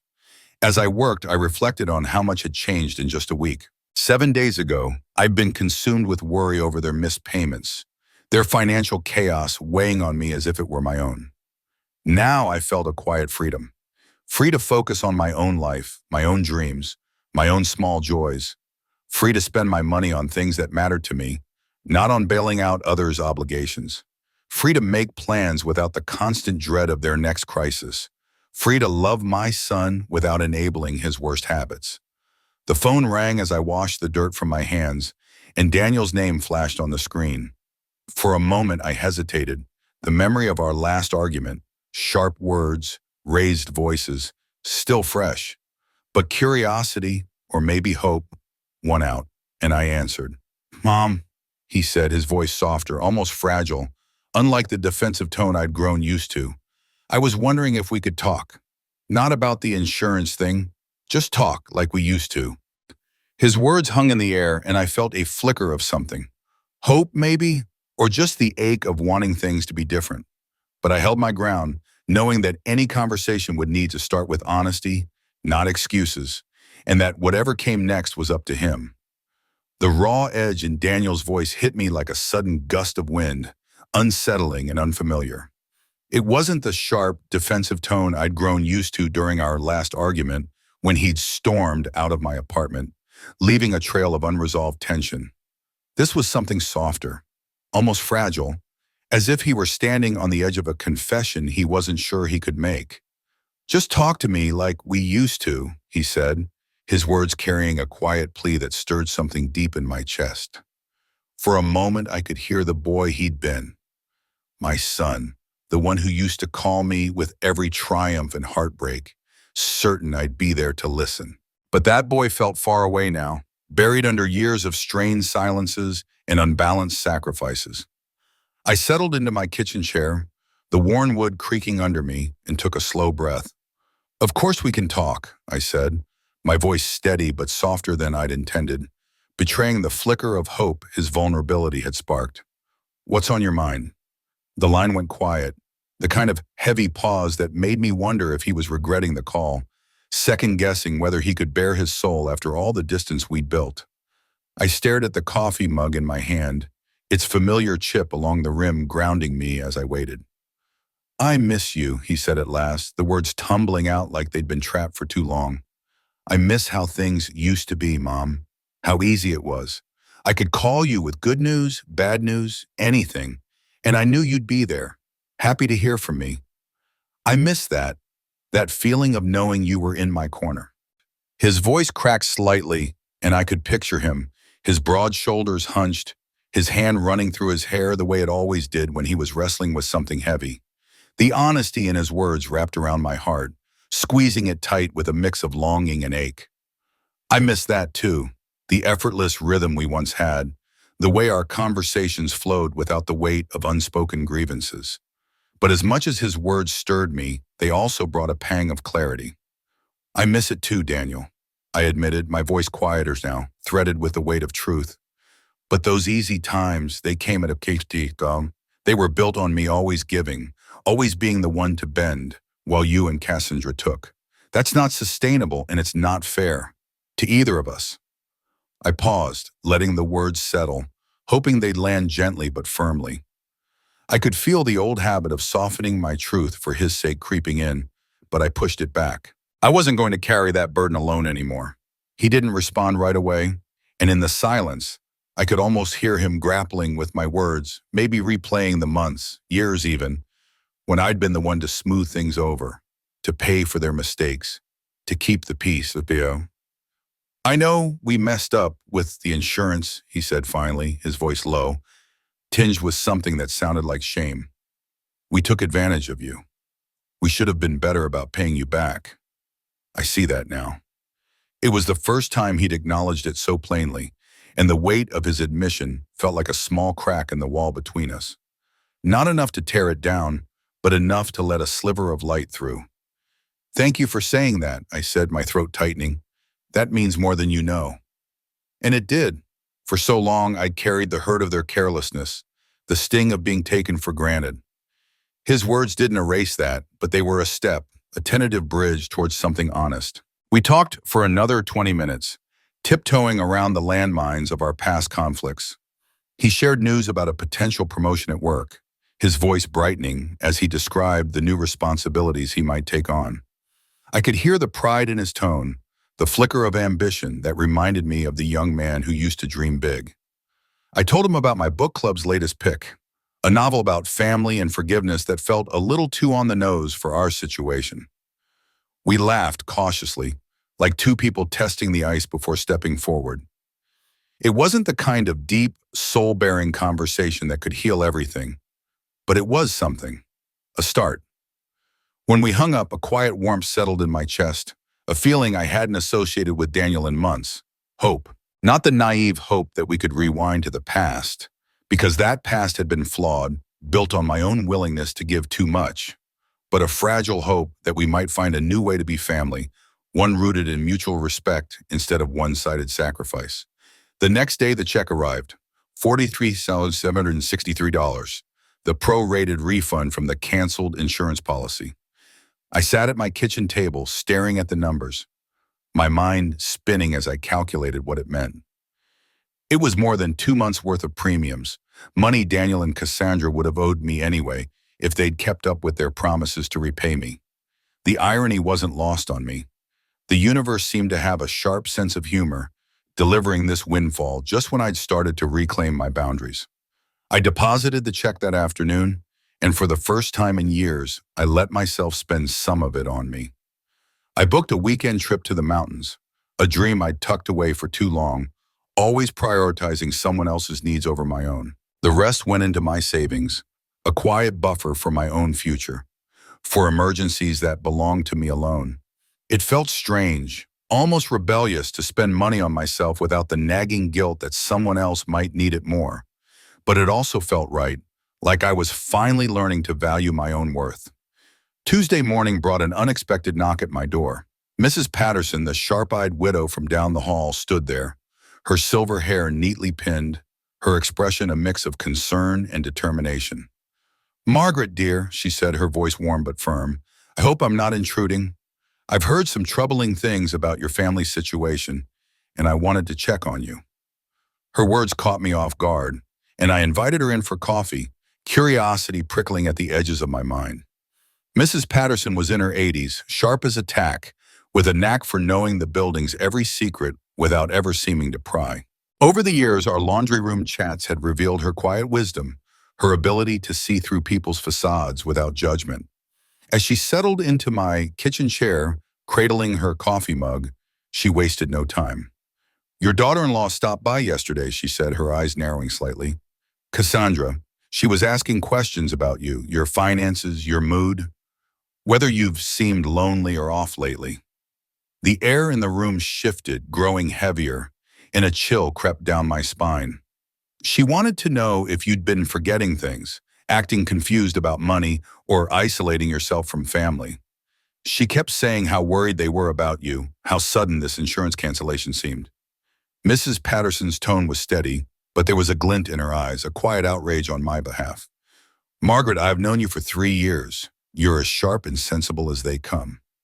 Whatever's going on with your family, it's not because you're losing your grip." Her words hit me like a lifeline I hadn't known I needed. I hadn't realized how much Cassandra's probing might have shaken me, planting seeds of doubt about my own judgment. "What exactly did she ask?" I said, keeping my voice even, though my heart was pounding. Mrs. Patterson frowned, her lips pursing as she recalled the conversation.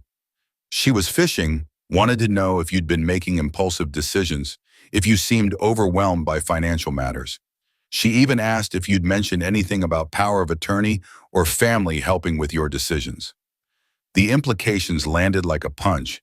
Cassandra wasn't just curious or concerned, she was building a case, laying the groundwork to question my competence, maybe even to challenge my autonomy. The audacity of it stole my breath, but the potential consequences, losing control over my own life, my own choices, were far more terrifying. "Did she ask you to document anything?" I asked, my mind racing. Miss Patterson shook her head. "No, but she did ask if I'd be willing to talk to other family members if they had concerns about your well-being." Made it sound like they were planning some kind of family meeting or intervention. The sophistication of Cassandra's approach stunned me. This wasn't just a moment of frustration or desperation. It was calculated, a deliberate attempt to paint my decision as irrational, to frame me as someone who needed oversight. The betrayal stung, sharp and cold, but it also lit a fire in me. I wasn't going to let this slide. "Thank you for telling me," I said, my voice steady despite the storm inside. "And thank you for believing in me." Mrs. Patterson reached across the table, her hand warm and reassuring on mine. "You're doing the right thing, dear. Protect yourself." After she left, I sat for a long moment, the weight of Cassandra's actions settling over me. Then I picked up the phone and called my bank. Sandra, my personal banker, answered with her usual calm professionalism. "Sandra, I need to secure my accounts." I said, bonus and my voice firmer. "I'm concerned family members might try to claim I'm not competent to manage my finances." Sandra didn't hesitate. "We can absolutely help with that," she said, her tone reassuring but brisk, like someone who'd seen this kind of thing before. "We can put a flag on your accounts for extra verification and document your current mental state to protect against any challenges." We spent an hour on the phone, tightening my account security, updating my preferences, and creating a clear record of my rational, deliberate decisions. Sandra scheduled an in-person meeting for the following week to formalize everything, including a written statement of my competency. "Mrs. Dawson," she said as we wrapped up, "I've been in this business for 15 years, and I've seen elder financial abuse in many forms. You're being smart to act now. This kind of groundwork, questioning your mental state, it's classic. You're doing the right thing." That afternoon, I called Harold Brennan, my lawyer, who'd handled my will and estate planning after my husband Robert passed away. Harold was methodical, a steady presence in his 60s with a reputation for shielding his clients from family drama. "Harold, I need to update my estate documents," I said, my voice calm but resolute. "And I need to explore legal protections against family interference in my financial decisions." I laid out everything: the insurance situation, Cassandra's probing, the potential competency challenge. Harold listened without interrupting, his silence a testament to his careful, thorough nature. When I finished, he didn't mince words. "Margaret, this is a textbook setup for elder manipulation. They're trying to build a narrative that your decision was irrational, a sign of declining capacity. We'll make sure that narrative doesn't hold water. We scheduled a meeting for Thursday to review my estate plan and create a revocable trust, a legal fortress to protect my assets and document my mental clarity. The goal, Harold explained, is to make it prohibitively difficult and expensive for anyone to challenge your autonomy. His confidence steadied me, but as I hung up, I felt a mix of resolve and sorrow. I'd spent years giving everything to my family, my time, my money, my heart, only to find myself defending my own independence against their manipulation. Wednesday evening, Daniel called again, but the warmth from our last conversation was gone. His tone was sharper now, tinged with something I couldn't quite place. Frustration, maybe, or defensiveness. "Mom, we need to talk about the insurance," he said, and I braced myself, knowing this was no longer about rebuilding bridges. The hope I'd felt just days ago flickered, fragile and uncertain, as I realized the road ahead would be longer and harder than I'd imagined. The conversation with Daniel left a bitter taste in my mouth, a slow-burning mix of frustration and betrayal that churned deep in my chest. His voice, formal and measured, carried a veneer of concern that felt as thin as tissue paper. "Mom, Cassandra and I have been talking," he began, his words dripping with a rehearsed sincerity that made my skin prickle. "We're really worried about you. Some of your recent choices, they just don't seem like you. We're wondering if you're feeling overwhelmed, maybe even a little confused." The accusation hung in the air, cloaked in that patronizing tone people use when they think you're fragile. It wasn't just concern, it was a calculated jab, a way to undermine me while pretending to care. I could almost picture him glancing at notes or exchanging looks with Cassandra, orchestrating this little performance. The audacity of it stung, but what hurt more was the realization that my own son thought he could manipulate me so transparently. I kept my voice steady, though my pulse quickened with indignation. "What choices, exactly, seem so out of character to you?" I asked, leaning back in my chair, bracing myself for whatever half-truths he'd spin next. There was a pause on the other end, a hesitation that confirmed my suspicions. He wasn't ready for me to push back. I could imagine him fumbling, maybe looking to Cassandra for a cue. When he finally spoke, his words were careful, like he was reading from a script. "Well, the insurance thing, for one. It was so sudden, and Mrs. Patterson mentioned you seemed agitated when you spoke with her yesterday. We're just worried you might be under stress, and it's clouding your judgment." The lie about Mrs. Patterson hit me like a slap. I'd spoken to her just yesterday, a perfectly pleasant chat about her new garden trellis. She'd said nothing about me seeming agitated, and I knew I hadn't given her any reason to think so. Either Daniel was making it up, or Cassandra had fed him a fabricated story. Both possibilities made my stomach twist. I leaned forward, gripping the phone tighter, my voice slow and deliberate. "Daniel, let me be crystal clear. I'm 74, not 94. My mind is sharp, my health is solid. I made a rational choice to stop paying bills for people who aren't pulling their weight. There's nothing confused or impulsive about that. It's called setting boundaries."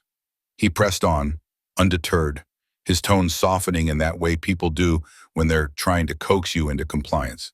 "But Mom, it just feels so drastic.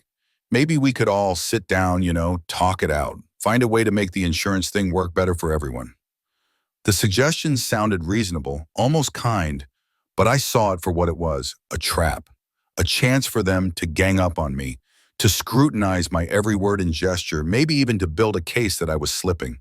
The thought of being cornered like that, my competence questioned by the very people I'd supported for years, sent a shiver of anger down my spine. "There's nothing to discuss," I said firmly, cutting through his pretense. "You handle your insurance, I handle mine. That's how adults operate." Silence followed, heavy and tense. When he spoke again, his voice was softer, almost pleading. "Mom, we love you. We just want, sure you're okay. Maybe talking to someone, like a counselor or a doctor, could help you process things in a healthy way." That was the final straw. The suggestion that I needed professional help for making a sound financial decision wasn't just insulting. It was a deliberate attempt to paint me as unstable. My heart pounded, but my voice stayed calm, cold even. "Daniel, I'm hanging up now. When you're ready to treat me like a capable adult instead of some confused old woman who needs managing, you can call me back." I ended the call before he could respond, the click of the receiver echoing in the quiet of my living room. For a moment, I just sat there staring at the phone, feeling the weight of his betrayal settle into my bones. The meeting with Harold on Thursday morning was a lifeline, though it came with its own kind of dread. As we sat in his office, surrounded by stacks of legal files and the faint scent of coffee, he walked me through the chilling reality of what Daniel and Cassandra might be plotting. If they can establish a pattern of what they call irrational financial decisions, he said, his voice steady but grave, they could try to petition for guardianship or conservatorship. The words landed like a punch. Guardianship, conservatorship, terms that stripped away autonomy, that reduced a person to something to be managed. Harold leaned forward, his eyes kind but serious. "It's a long shot, Margaret, given how clearly competent you are. But the process itself can be costly and emotionally brutal. We spent 3 hours fortifying my defenses.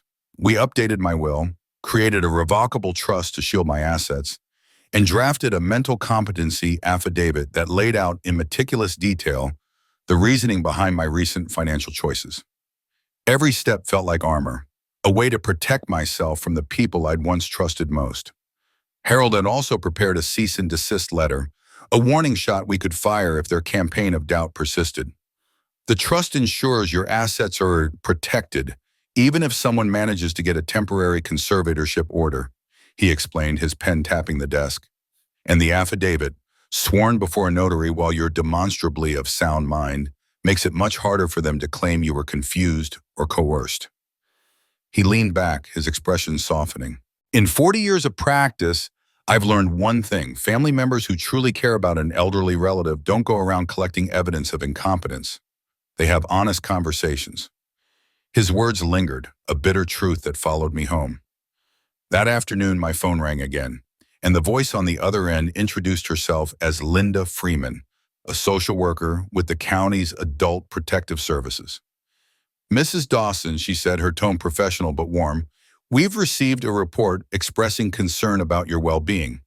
I'd like to schedule a visit to ensure you're safe and receiving the support you need." My heart sank, a cold, heavy weight in my chest. Someone, almost certainly Daniel or Cassandra, had escalated their tactics, filing an official report that painted me as vulnerable, at risk. "What kind of concerns were reported?" I asked, though I already knew the answer. Linda's response was careful, measured. "The report suggests you may be experiencing confusion about financial matters and making decisions that aren't in your best interest. There's also concern you might be isolating yourself from family support." I scheduled the visit for Tuesday, giving myself a few days to gather my thoughts and my evidence. That evening, I called Harold to update him. His voice was calm but firm. "This is serious, Margaret, but you're in a strong position. You're clearly competent, you've documented your decisions, and you have legal representation. Just be honest with the social worker. Show her who you are." His reassurance steadied me, but the sting of betrayal lingered, sharp and unrelenting. Friday brought an unexpected visitor. I was tending my garden, the scent of damp earth and blooming roses grounding me, when Victoria, Cassandra's sister, appeared at the edge of my plot. She looked uneasy, her hands fidgeting as she approached. "Mrs. Dawson," she said, her voice low, "I hope it's okay that I came here. I wanted to talk to you." Away from Cassandra and Daniel, I straightened, brushing soil from my hands, studying her face. Victoria had been part of the family dynamics that led to my exclusion from Easter, a wound that still ached, but her expression now was earnest, almost apologetic. "What can I do for you, son?" I asked, keeping my tone neutral. She glanced around as if checking for eavesdroppers, then spoke in a rush. "I need to tell you something. Cassandra's been planning this incompetency thing for weeks. She's been calling everyone, family, neighbors, anyone who knows you, trying to get them to say you're acting strange." Her voice trembled with unease. "She thinks if she can get you declared incompetent, you'll have to reinstate the insurance payments, maybe even help with their mortgage." The confirmation of my fears was both a relief and a gut punch. I'd suspected as much, but hearing it laid bare made my chest tighten with anger and grief. "Why are you telling me this?" I asked, searching her face for any hint of deceit. Victoria shifted, her discomfort palpable. "Because it's wrong. I've been living with them for months, and I've seen how they treat you. They lean on your generosity, then act like you're the problem when you draw a line. What Cassandra's doing now, it's cruel, vindictive." She pulled out her phone, her fingers trembling slightly as she showed me a text thread. "This is from last week. Cassandra asked me to call social services to say I'd seen you acting confused, agitated." The messages were damning, detailed instructions to fabricate stories about me forgetting conversations, repeating myself, snapping when questioned about money. It was a script for betrayal, written by my daughter-in-law. "I didn't make the call," Victoria said quickly, "but I think she got someone else to do it. Probably one of Daniel's friends who doesn't know you well, but trusts his story." The honesty in her voice, the regret in her eyes, cut through my wariness. "Thank you for telling me," I said, my voice softer now. "And thank you for not going along with it." She nodded, her expression heavy. "I'm moving out next week. I can't keep watching them ruin their relationship with you over money and control. Daniel used to talk about you with so much pride, you know? How you raised him, how strong you were after Robert died. Now, he only mentions you to complain, like you're some burden with unreasonable expectations." After she left, I sank onto the bench by my garden, the weight of her words pressing down on me. My son and his wife weren't just trying to guilt me into footing their bills. They were orchestrating a campaign to strip me of my independence, to control my finances by painting me as incompetent. The betrayal was so deep, so calculated, it left me breathless. I felt sick, not just with anger, but with grief for the son I thought I knew, the family I thought I had. That evening, I called my sister Ann in Phoenix. At 77, she was still as sharp as ever, a retired school principal with a no-nonsense attitude and a heart that always had room for me. We'd been close since childhood, our bond only growing stronger after Robert's death.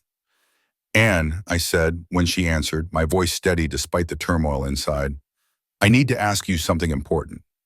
Has Daniel or anyone else called you about my mental state or my decisions?" The question hung between us, heavy with the fear of what her answer might reveal, and the hope that at least one corner of my family hadn't been tainted by this mess. Margaret's heart sank as Anne's voice sharpened over the phone, cutting through the quiet hum of her living room. "Margaret, what's going on? Are you having health problems you haven't told me about?" Anne's words carried a mix of worry and exasperation, her tone betraying the sting of being left in the dark. Margaret could almost picture her friend's furrowed brow, the way Anne's hands would fidget when she was upset.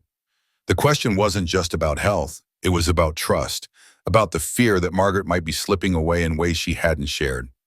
Taking a deep breath, Margaret steadied herself, her fingers tightening around the phone. She spent the next hour unraveling the tangled mess of her situation, her voice steady but heavy with the weight of betrayal. She explained how Daniel, her own son, and his wife Cassandra had been maneuvering behind her back. It started with the insurance arrangement she generously maintained for them, a gesture of love now twisted into a weapon. Then came the missed payments, the Easter exclusion that had left her feeling like an outsider in her own family. And now this, an insidious campaign to paint her as incompetent. As she spoke, Margaret's chest tightened, each word a reminder of how her son, once so close, had become a stranger. Anne listened in silence, but her occasional sharp intakes of breath and muttered sounds of disgust told Margaret she wasn't alone in her outrage. When Margaret finished, Anne's voice was thick with indignation. "Margaret, that boy has turned into someone I don't even recognize. And that wife of his? She's a piece of work, orchestrating this nonsense." Anne's loyalty was a lifeline, but her words also stirred a fresh wave of sorrow in Margaret. How had it come to this? "What did you tell Daniel when he called you?"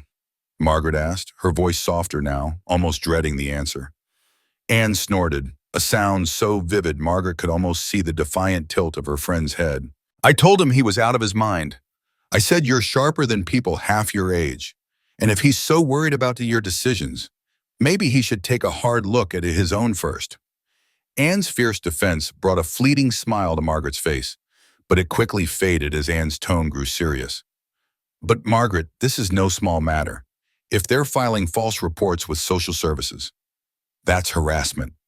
You need to protect yourself legally. The warning hung in the air, a reminder that this wasn't just a family spat. It was a calculated attack on her autonomy. The weight of Anne's words followed Margaret into the weekend. On Saturday morning, she drove to the public library, her mind buzzing with a mix of determination and dread. The library's quiet stacks felt like a sanctuary as she pored over books and online resources about elder abuse laws, incompetency proceedings, and legal protections for seniors. Each paragraph she read was a double-edged sword, reassuring in that it confirmed how difficult it would be for Daniel and Cassandra to have her declared incompetent, but troubling in its depiction of the grueling, costly, and invasive process. Her stomach churned as she learned that even unfounded investigations by adult protective services left permanent records that could be weaponized later to cast doubt on her mental capacity, regardless of the truth. Margaret's hands trembled slightly as she jotted down notes, her neat handwriting a small act of defiance against the chaos threatening to upend her life. Sunday afternoon brought a new jolt of unease when her neighbor, Mrs. Chen, called.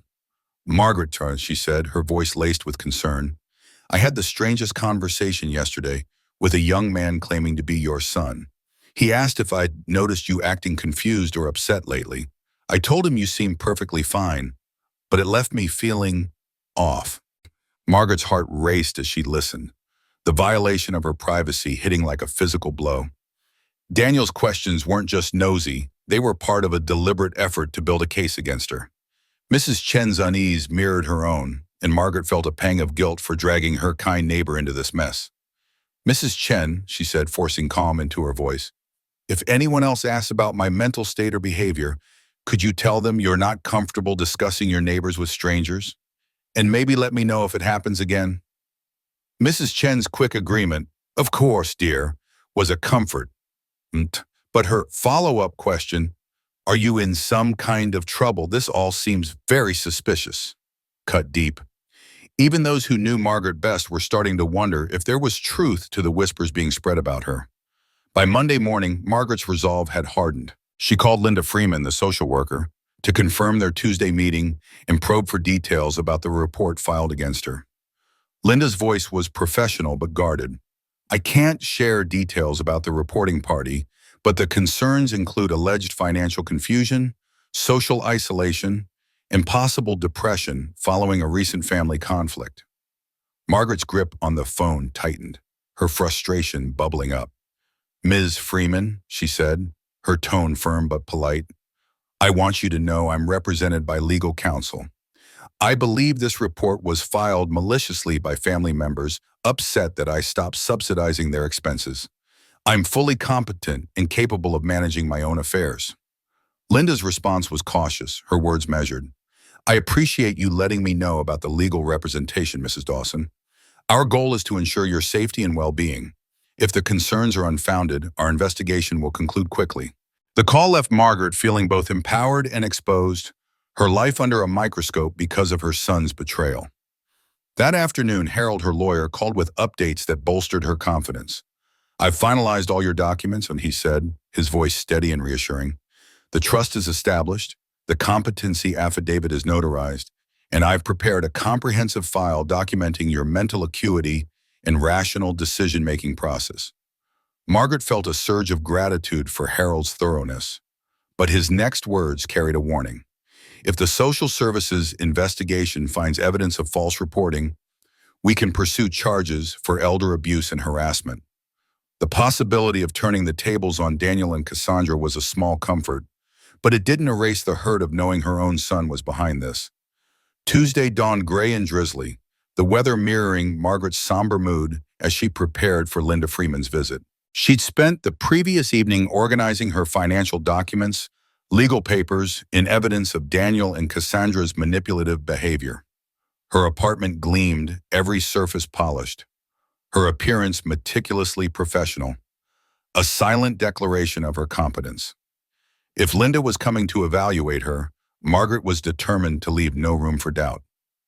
When Linda arrived, her kind eyes and calm demeanor put Margaret slightly at ease, but the stakes felt impossibly high. For 2 hours, they reviewed Margaret's living situation, finances, social connections, and the decision to cancel the insurance policy. Margaret was careful to stick to facts, presenting documents with precision and resisting the urge to let her emotions spill over. As Linda packed up to leave, she offered a rare moment of clarity. "Mrs. Dawson, based on my observations and our conversation, I see no evidence of mental confusion, financial exploitation, or concerning isolation. You appear to be managing your affairs competently and making rational decisions based on legitimate concerns about family members taking advantage of your generosity." The relief that washed over Margaret was like a physical weight lifting from her chest. "What happens next?" she asked, her voice steadier now. Linda explained that she'd file a report stating the concerns were unfounded, and the case would close unless new evidence emerged. Then, in a quieter tone, she added, "Off the record, Mrs. Dawson, I've been doing this job for 12 years. What you've described sounds like family members unhappy with your financial boundaries, trying to use the system to pressure you." Linda's words were a validation Margaret hadn't realized she'd been craving, a confirmation that she wasn't imagining the malice behind Daniel and Cassandra's actions. After Linda left, Margaret called Harold, her voice lighter as she recounted the meeting. "Excellent," he said, his tone brimming with confidence. "Now we wait for her official report. If anyone files additional false complaints, we have grounds for harassment charges." For the first time in weeks, Margaret felt a flicker of hope. The investigation that had loomed so threateningly now, a shield proving her competence and exposing her son's deceit. But Wednesday brought a fresh wave of anger when a text from Daniel lit up her phone. "Mom, the social worker said she talked it to you yesterday. We're so glad you're getting the support you need.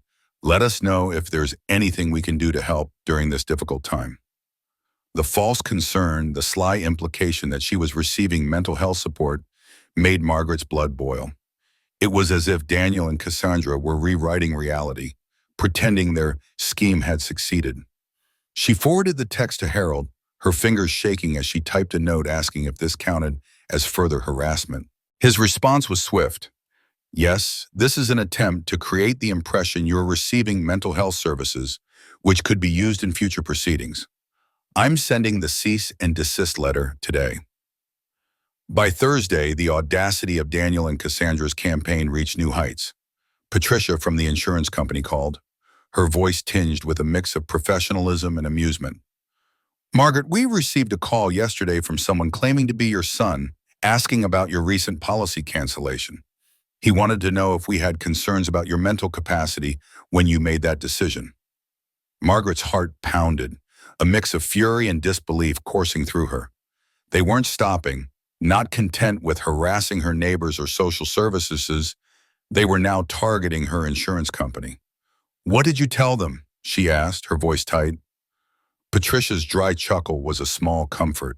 "I told them insurance companies don't make mental health assessments and that their question was inappropriate and potentially discriminatory. I also said our conversation with you was completely professional, and you demonstrated full understanding of the cancellation process and its implications." Friday morning brought Harold's call, confirming that the cease and desist letter had been delivered to Daniel and Cassandra by certified mail. "The letter makes it clear that any further attempts to question your mental competency will be met with legal action," he said, his voice firm. Margaret felt a quiet resolve settle over her, the storm of the past weeks finally giving way to a fragile sense of control. She wasn't just defending her independence, she was reclaiming it, one careful step at a time. The afternoon Daniel called, his voice crackled with barely restrained fury, each word laced with a tension that felt like it could snap at any moment. "Mom, we just got a letter from your lawyer. This is spiraling out of control. We're family. We're just worried about you." The feigned hurt in his tone was one I'd heard before, a familiar tactic meant to tug at my heartstrings. But this time, it rang hollow, overshadowed by the sting of betrayal. I knew exactly what he and Cassandra had been doing, scheming behind my back, whispering to neighbors, filing false reports with social services, and even reaching out to my business contacts to question my mental stability. It wasn't concern. It was a calculated campaign to undermine me, all because I dared to draw a line in the sand and stop footing their bills.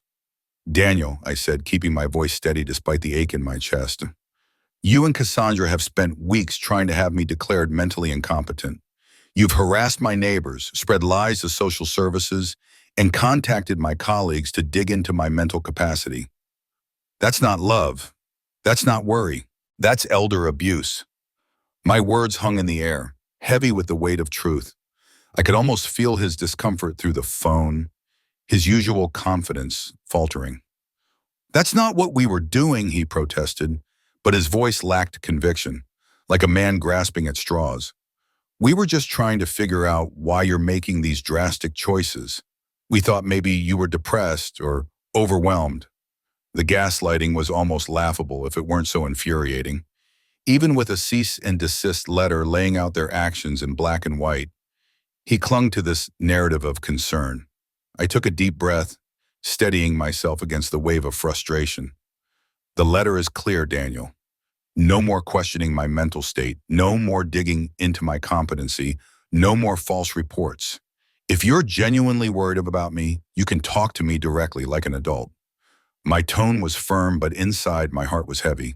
This was my son, someone I'd raised, loved, and supported through every stage of life, now treating me like an obstacle to be manipulated. There was a long pause, the kind that feels like it could stretch into eternity. Fine, he said at last, his voice cold and clipped. But don't expect us to act like everything's normal after you've dragged lawyers into this and turned it into some legal war.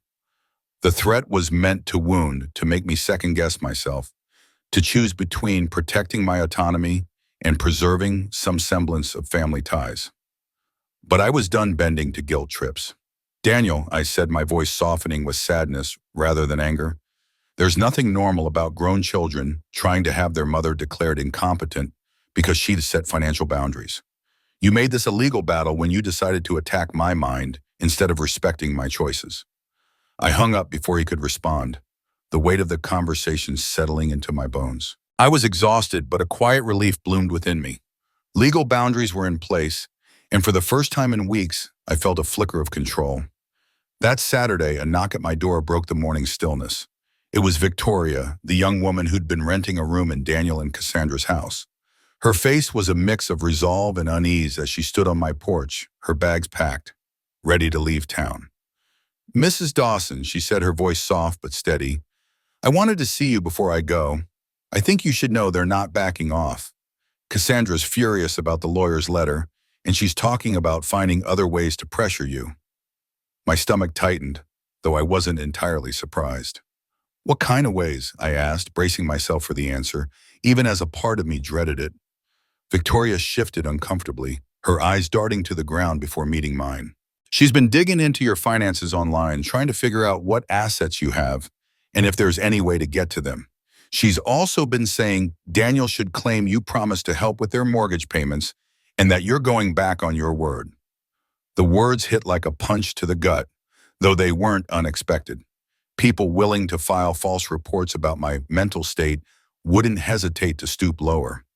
Still, the betrayal cut deeper each time I heard it. My own son and his wife scheming to siphon off my resources, painting me as the villain for refusing to play along. I swallowed the lump in my throat and managed a small smile. Victoria, thank you for telling me. I hope you find a safe place to land and can leave all this behind you. She nodded, her expression softening. I will, Mrs. Dawson. And for what it's worth, I think you're doing the right thing. Daniel, he used to be different, kinder. But this house, the financial strain, it's changed him. Maybe hitting rock bottom will remind him who he is. Her words lingered as she walked away, a faint hope wrapped in a warning. I closed the door, my mind racing.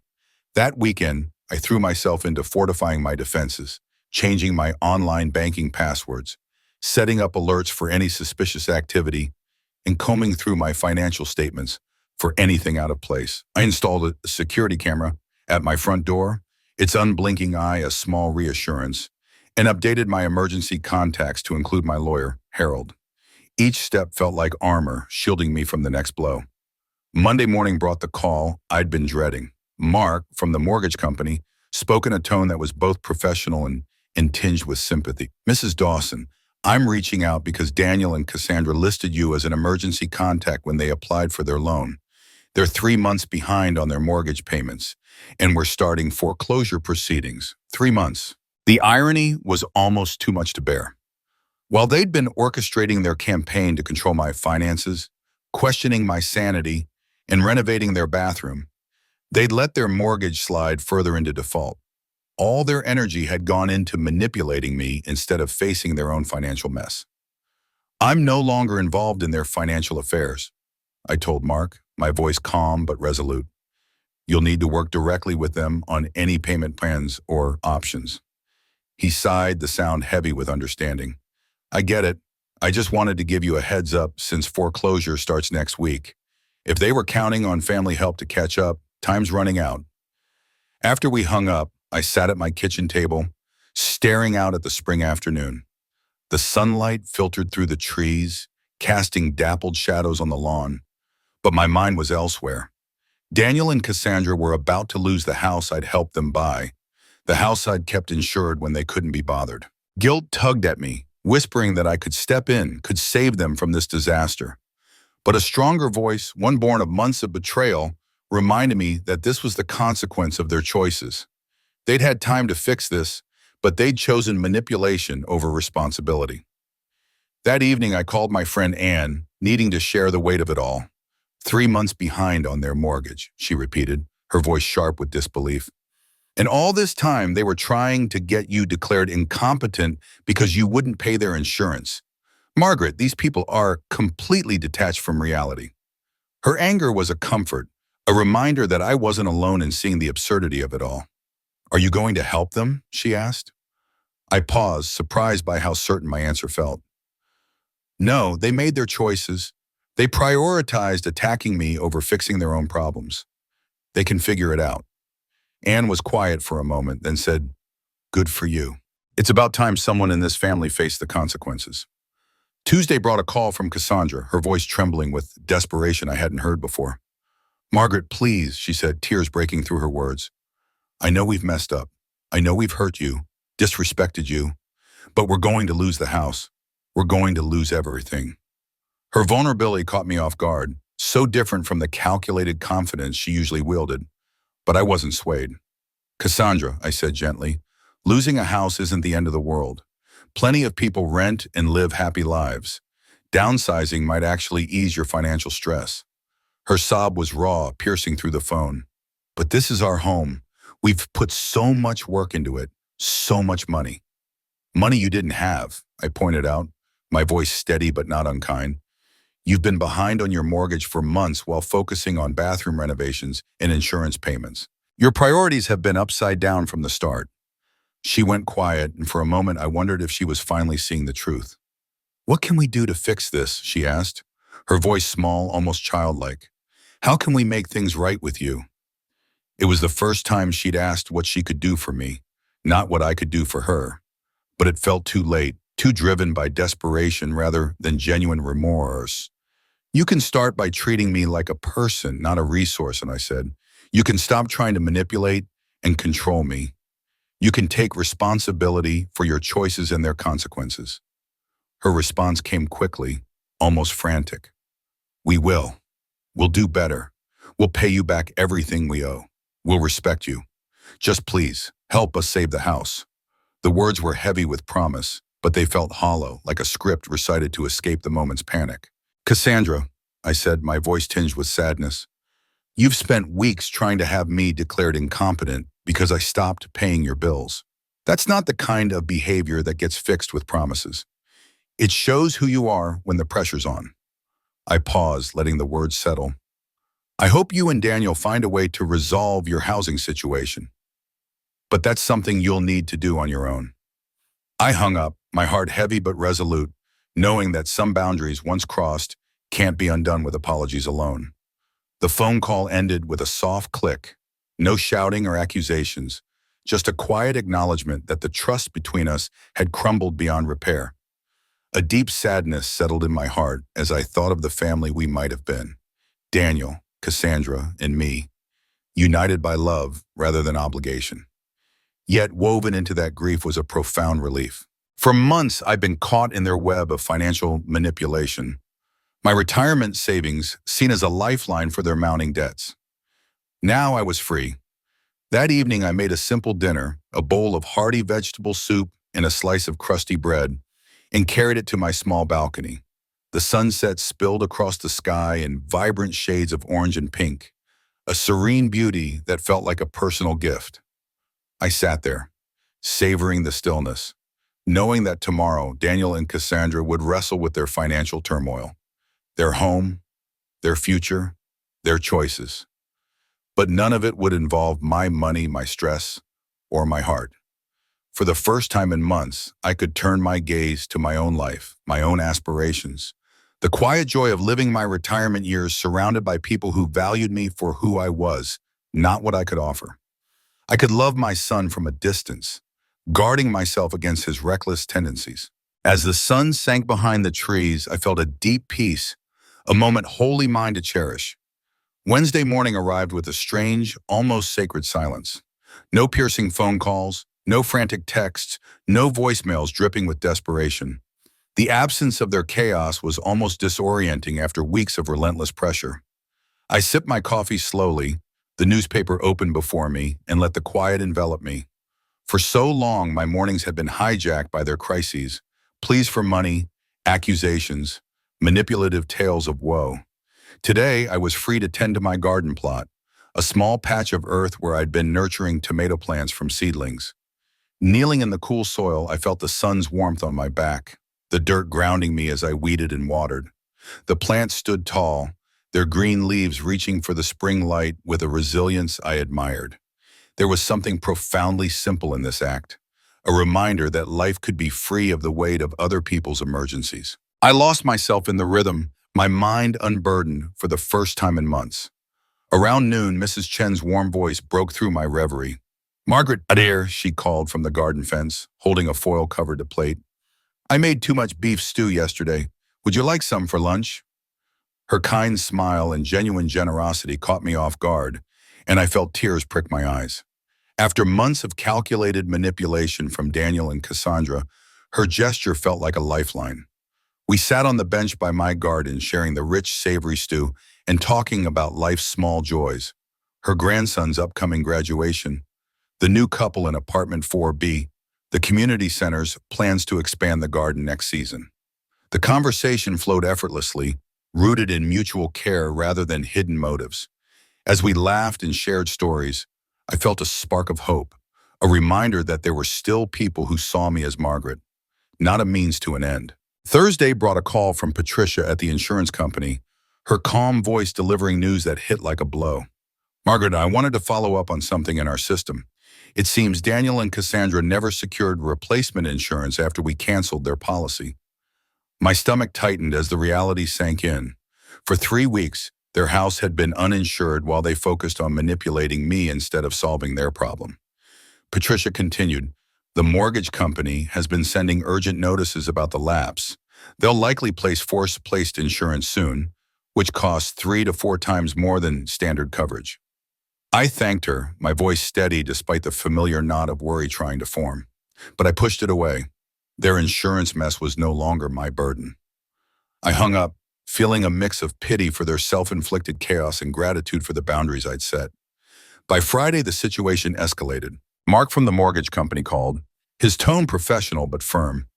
"Mrs. Dawson, we've placed force-placed insurance on the Maple Heights property due to the coverage gap. The monthly cost is $947, bringing their total mortgage obligation to over $3,000. I did the math. A couple already struggling with $1,800 a month now faced an impossible $3,000. Mark added, "They're also 4 months behind on regular payments.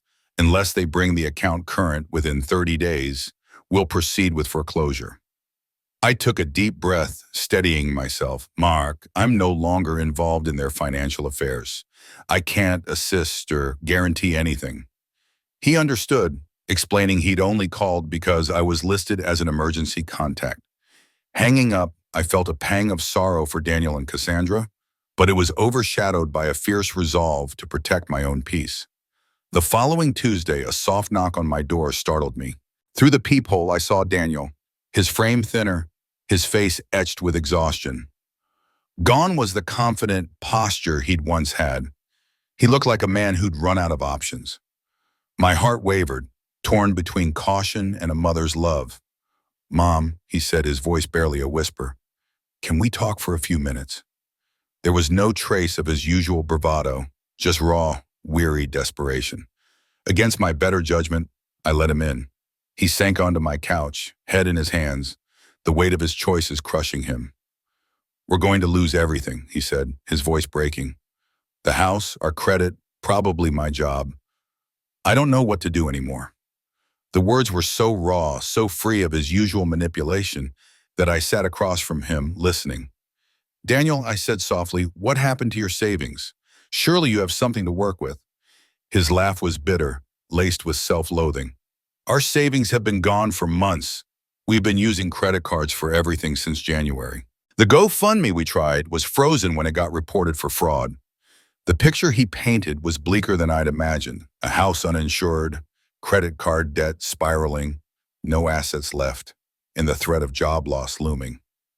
"How did it get this bad? Iteshems?" I asked, though I suspected the answer. His eyes met mine, raw with honesty. "I made bad decisions, Mom. I borrowed money for a business venture without telling Cassandra how risky it was. When it failed, I tried to cover it with credit cards. Then, when you stopped paying our insurance, I convinced myself you were the problem, that getting you to fix things would solve everything." His confession stirred a storm of emotions, relief at his honesty, sorrow for the mess he'd created, and a lingering anger at the months of manipulation. "Daniel," I said carefully, "you didn't just ask for help. You and Cassandra tried to have me declared mentally incompetent when I set boundaries." His face crumpled, shame washing over him. "That was Cassandra's idea, but I went along with it. I was so desperate to avoid admitting how badly I'd screwed up." He wiped his eyes, his voice thick. "Mom, I know I don't deserve forgiveness. I know I've probably ruined any chance of a real relationship with you, but I needed you to know I understand what I did was wrong." We talked for another hour, Daniel laying bare the extent of their financial ruin and his growing awareness of how his choices had led them here.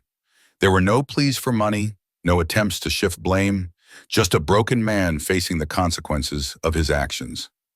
"What now?" I asked as our conversation wound down. He shrugged, a gesture that echoed the uncertain boy he'd once been. "Probably file for bankruptcy, try a short sale on the house if the mortgage company allows it, start over somewhere we can afford." As he stood to leave, he turned back, tears in his eyes. "Mom, I don't expect forgiveness or a relationship after how I treated you, but I want you to know I remember who you were to me and who I was to you. I'm sorry I let our problems become yours." After Daniel left my apartment, I settled into the stillness that enveloped the space, the echoes of our conversation lingering like a faint perfume. I sat on my worn but comfortable couch, staring at the walls adorned with decades of memories, photographs, small trinkets, a life carefully curated. My heart was a tangle of emotions, each thread pulling in a different direction. There was a quiet triumph in hearing Daniel admit his mistakes, his voice cracking as he acknowledged that I bore no responsibility for the financial ruin he and Cassandra had stumbled into. That admission felt like a long overdue vindication, a weight lifted from shoulders that had carried the burden of their accusations for too long. Yet beneath that relief, a deep sorrow pulsed for the bond we once shared, now fractured by betrayal, and for the trust that had crumbled under the weight of their manipulations. Most profoundly, though, a serene calm washed over me, a certainty that I had been right to hold firm, to draw a line in the sand despite their relentless pressure. Daniel's honesty, while appreciated, had come too late, offered only when his schemes had unraveled and his options had dwindled to nothing. I couldn't help but wonder what might have happened if I'd caved to his earlier demands. Would I have simply prolonged their reckless behavior, delaying the moment they faced the mirror of their own choices? 2 weeks later, my phone rang, and Mark from the mortgage company was on the line. His tone professional but warm. He explained that Daniel and Cassandra had opted for a short sale of their home, a pragmatic step to avoid the deeper scars of foreclosure. The process, he said, would stretch over months, but it offered them a chance to escape the suffocating debt that had piled up from missed payments and forced insurance costs. It was a bitter pill, losing their home, but likely the least painful path left to them. Mark added, almost as an afterthought, that they had asked him to pass along their thanks for my restraint, for not meddling in their decision. The irony stung. For months they'd hounded me, weaving guilt and obligation into their pleas, trying to force my hand in their financial chaos. Now they were grateful for my absence? I sat with that thought, a mix of amusement and exasperation swirling in my chest. Their gratitude felt like a belated acknowledgement of my resolve, but it did little to erase the months of manipulation I'd endured. That same afternoon, another call came, this one unexpected, a reporter from the local newspaper, her voice bright with purpose. She'd learned of my ordeal through the Adult Protective Services investigation and was crafting an article on elder financial abuse. My story, she said, was a powerful example of standing firm against manipulation. It shows the progression, she explained, from gentle requests for help to outright demands, the way family loyalty gets weaponized, and how they'll even question your mental clarity when other tactics fail. Her words struck a chord, crystallizing the subtle escalation I'd lived through. I agreed to share my experience, driven by a hope that my story might shine a light for others, particularly seniors who might not yet recognize the warning signs in their own families. A month later, the article appeared under the headline, Local Senior Fights Back Against Financial Manipulation. Seeing my life laid out in print was surreal, like reading about a stranger. The article was measured and informative, focusing on strategies for protection rather than sensationalizing the drama. It detailed the tactics used against me, guilt trips, emotional leverage, accusations of incompetence, and the legal steps I'd taken to safeguard myself. The response was overwhelming.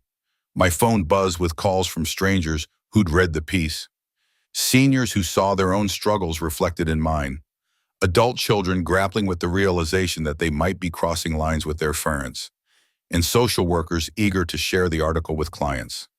One call, in particular, stayed with me. An elderly man, his voice trembling with emotion, told me his daughter had been pressuring him to add her name to his bank accounts. Your story opened my eyes, he said. Her urgency wasn't about protecting me, it was about getting to my money. His words hit me hard, stirring a mix of empathy and resolve. I felt a quiet pride, knowing my experience had given him the clarity to protect himself. By summer, I had settled into a rhythm that felt wholly mine, a life unburdened by the weight of others' expectations. Mornings were spent tending my small garden, the scent of earth and blooming flowers grounding me in a way I hadn't realized I needed. Afternoons passed with books, their pages transporting me to worlds far from the chaos of the past year. Evenings often brought dinners with Mrs. Chen and other neighbors who had become true friends, their laughter and stories filling my home with warmth. With the insurance refund money, I treated myself to a weekend in the mountains, a dream I'd tucked away for years, always too busy or too obligated to pursue. Standing amidst towering pines, the crisp air filling my lungs, I felt a freedom I hadn't known in decades. In August, an email from Daniel arrived, brief and unadorned. No pleas for money, no veiled guilt trips, just an update. They'd completed the short sale, moved into a modest apartment across town, and were working with a financial counselor to tackle their debt. He mentioned keeping his job, a small victory in their struggle to rebuild. I know we don't have a relationship anymore, he wrote, but I wanted you to know we're trying to take responsibility for our mistakes. The words carried neither apology nor expectation, just a statement of fact from one adult to another. I read it several times, my emotions a mix of caution and faint hope. It wasn't reconciliation, but it felt like a tentative step towards something less fractured. I didn't reply right away, but I saved the email, tucking it away like a seed that might one day grow. By autumn, the storm of the past year felt like a distant memory. The legal protections I'd put in place with Harold's help stood firm, though they no longer felt like a necessity. The social services investigation had closed, affirming my competency and exposing the malicious intent behind the complaints against me. My 65th birthday came quietly, celebrated with a small gathering at Mrs. Chen's apartment, surrounded by neighbors who'd become my chosen family. Their cards and smiles filled me with a warmth that no forced family gathering ever had. There was no drama, no undercurrent of expectation, just the simple joy of connection. Looking back, the Easter dinner I'd been excluded from, the one that sparked this entire ordeal, felt like a strange gift. Being told I wasn't immediate family had forced me to confront what family truly meant. It had pushed me to define my boundaries, to demand respect, and to recognize that love doesn't mean sacrificing myself to others' demands. Canceling the insurance policy wasn't just a financial decision. It was a declaration of my autonomy, a refusal to let my life be dictated by those who saw my generosity as an entitlement. The months of manipulation that followed only reinforced the rightness of that choice. 6 months after that painful Easter, I hosted my own holiday gathering. Mrs. Chen, Mrs. Patterson, and a few other neighbors joined me for a simple meal, the table filled with laughter and stories. We spoke of books, gardens, and the small joys of everyday life. No one asked for money, questioned my judgment, or treated me as anything less than a person they valued. As we cleared dishes and shared dessert, I realized how much richer this felt than the tense family dinners of the past, where I'd navigated Cassandra's moods and Daniel's desperation. These people were here because they chose me, not because they needed something from me. That evening, as the sunset painted the sky in hues of orange and pink, I sat on my balcony, a cup of tea warming my hands. Gratitude filled me, not just for the peace I'd found, but for the lessons I'd learned. I discovered my own worth. Learned to spot manipulation even when it wore the mask of concern, and embraced my right to live without guilt. The woman who'd been dismissed at Easter had found her strength, building a life that didn't depend on others' validation. I never learned the full arc of Daniel and Cassandra's story, whether they truly rebuilt, whether they understood the pain their actions caused. But that was no longer my burden to carry. My story was about a woman who, at 64, learned to put herself first, to see boundaries not as selfishness, but as self-respect. Canceling that insurance policy had protected more than their house. It had safeguarded my dignity, my independence, and my right to be treated with respect. As I stepped inside that evening, I carried with me a quiet certainty. Tomorrow was mine, filled with possibilities I'd earned through years of hard work and hard-won wisdom.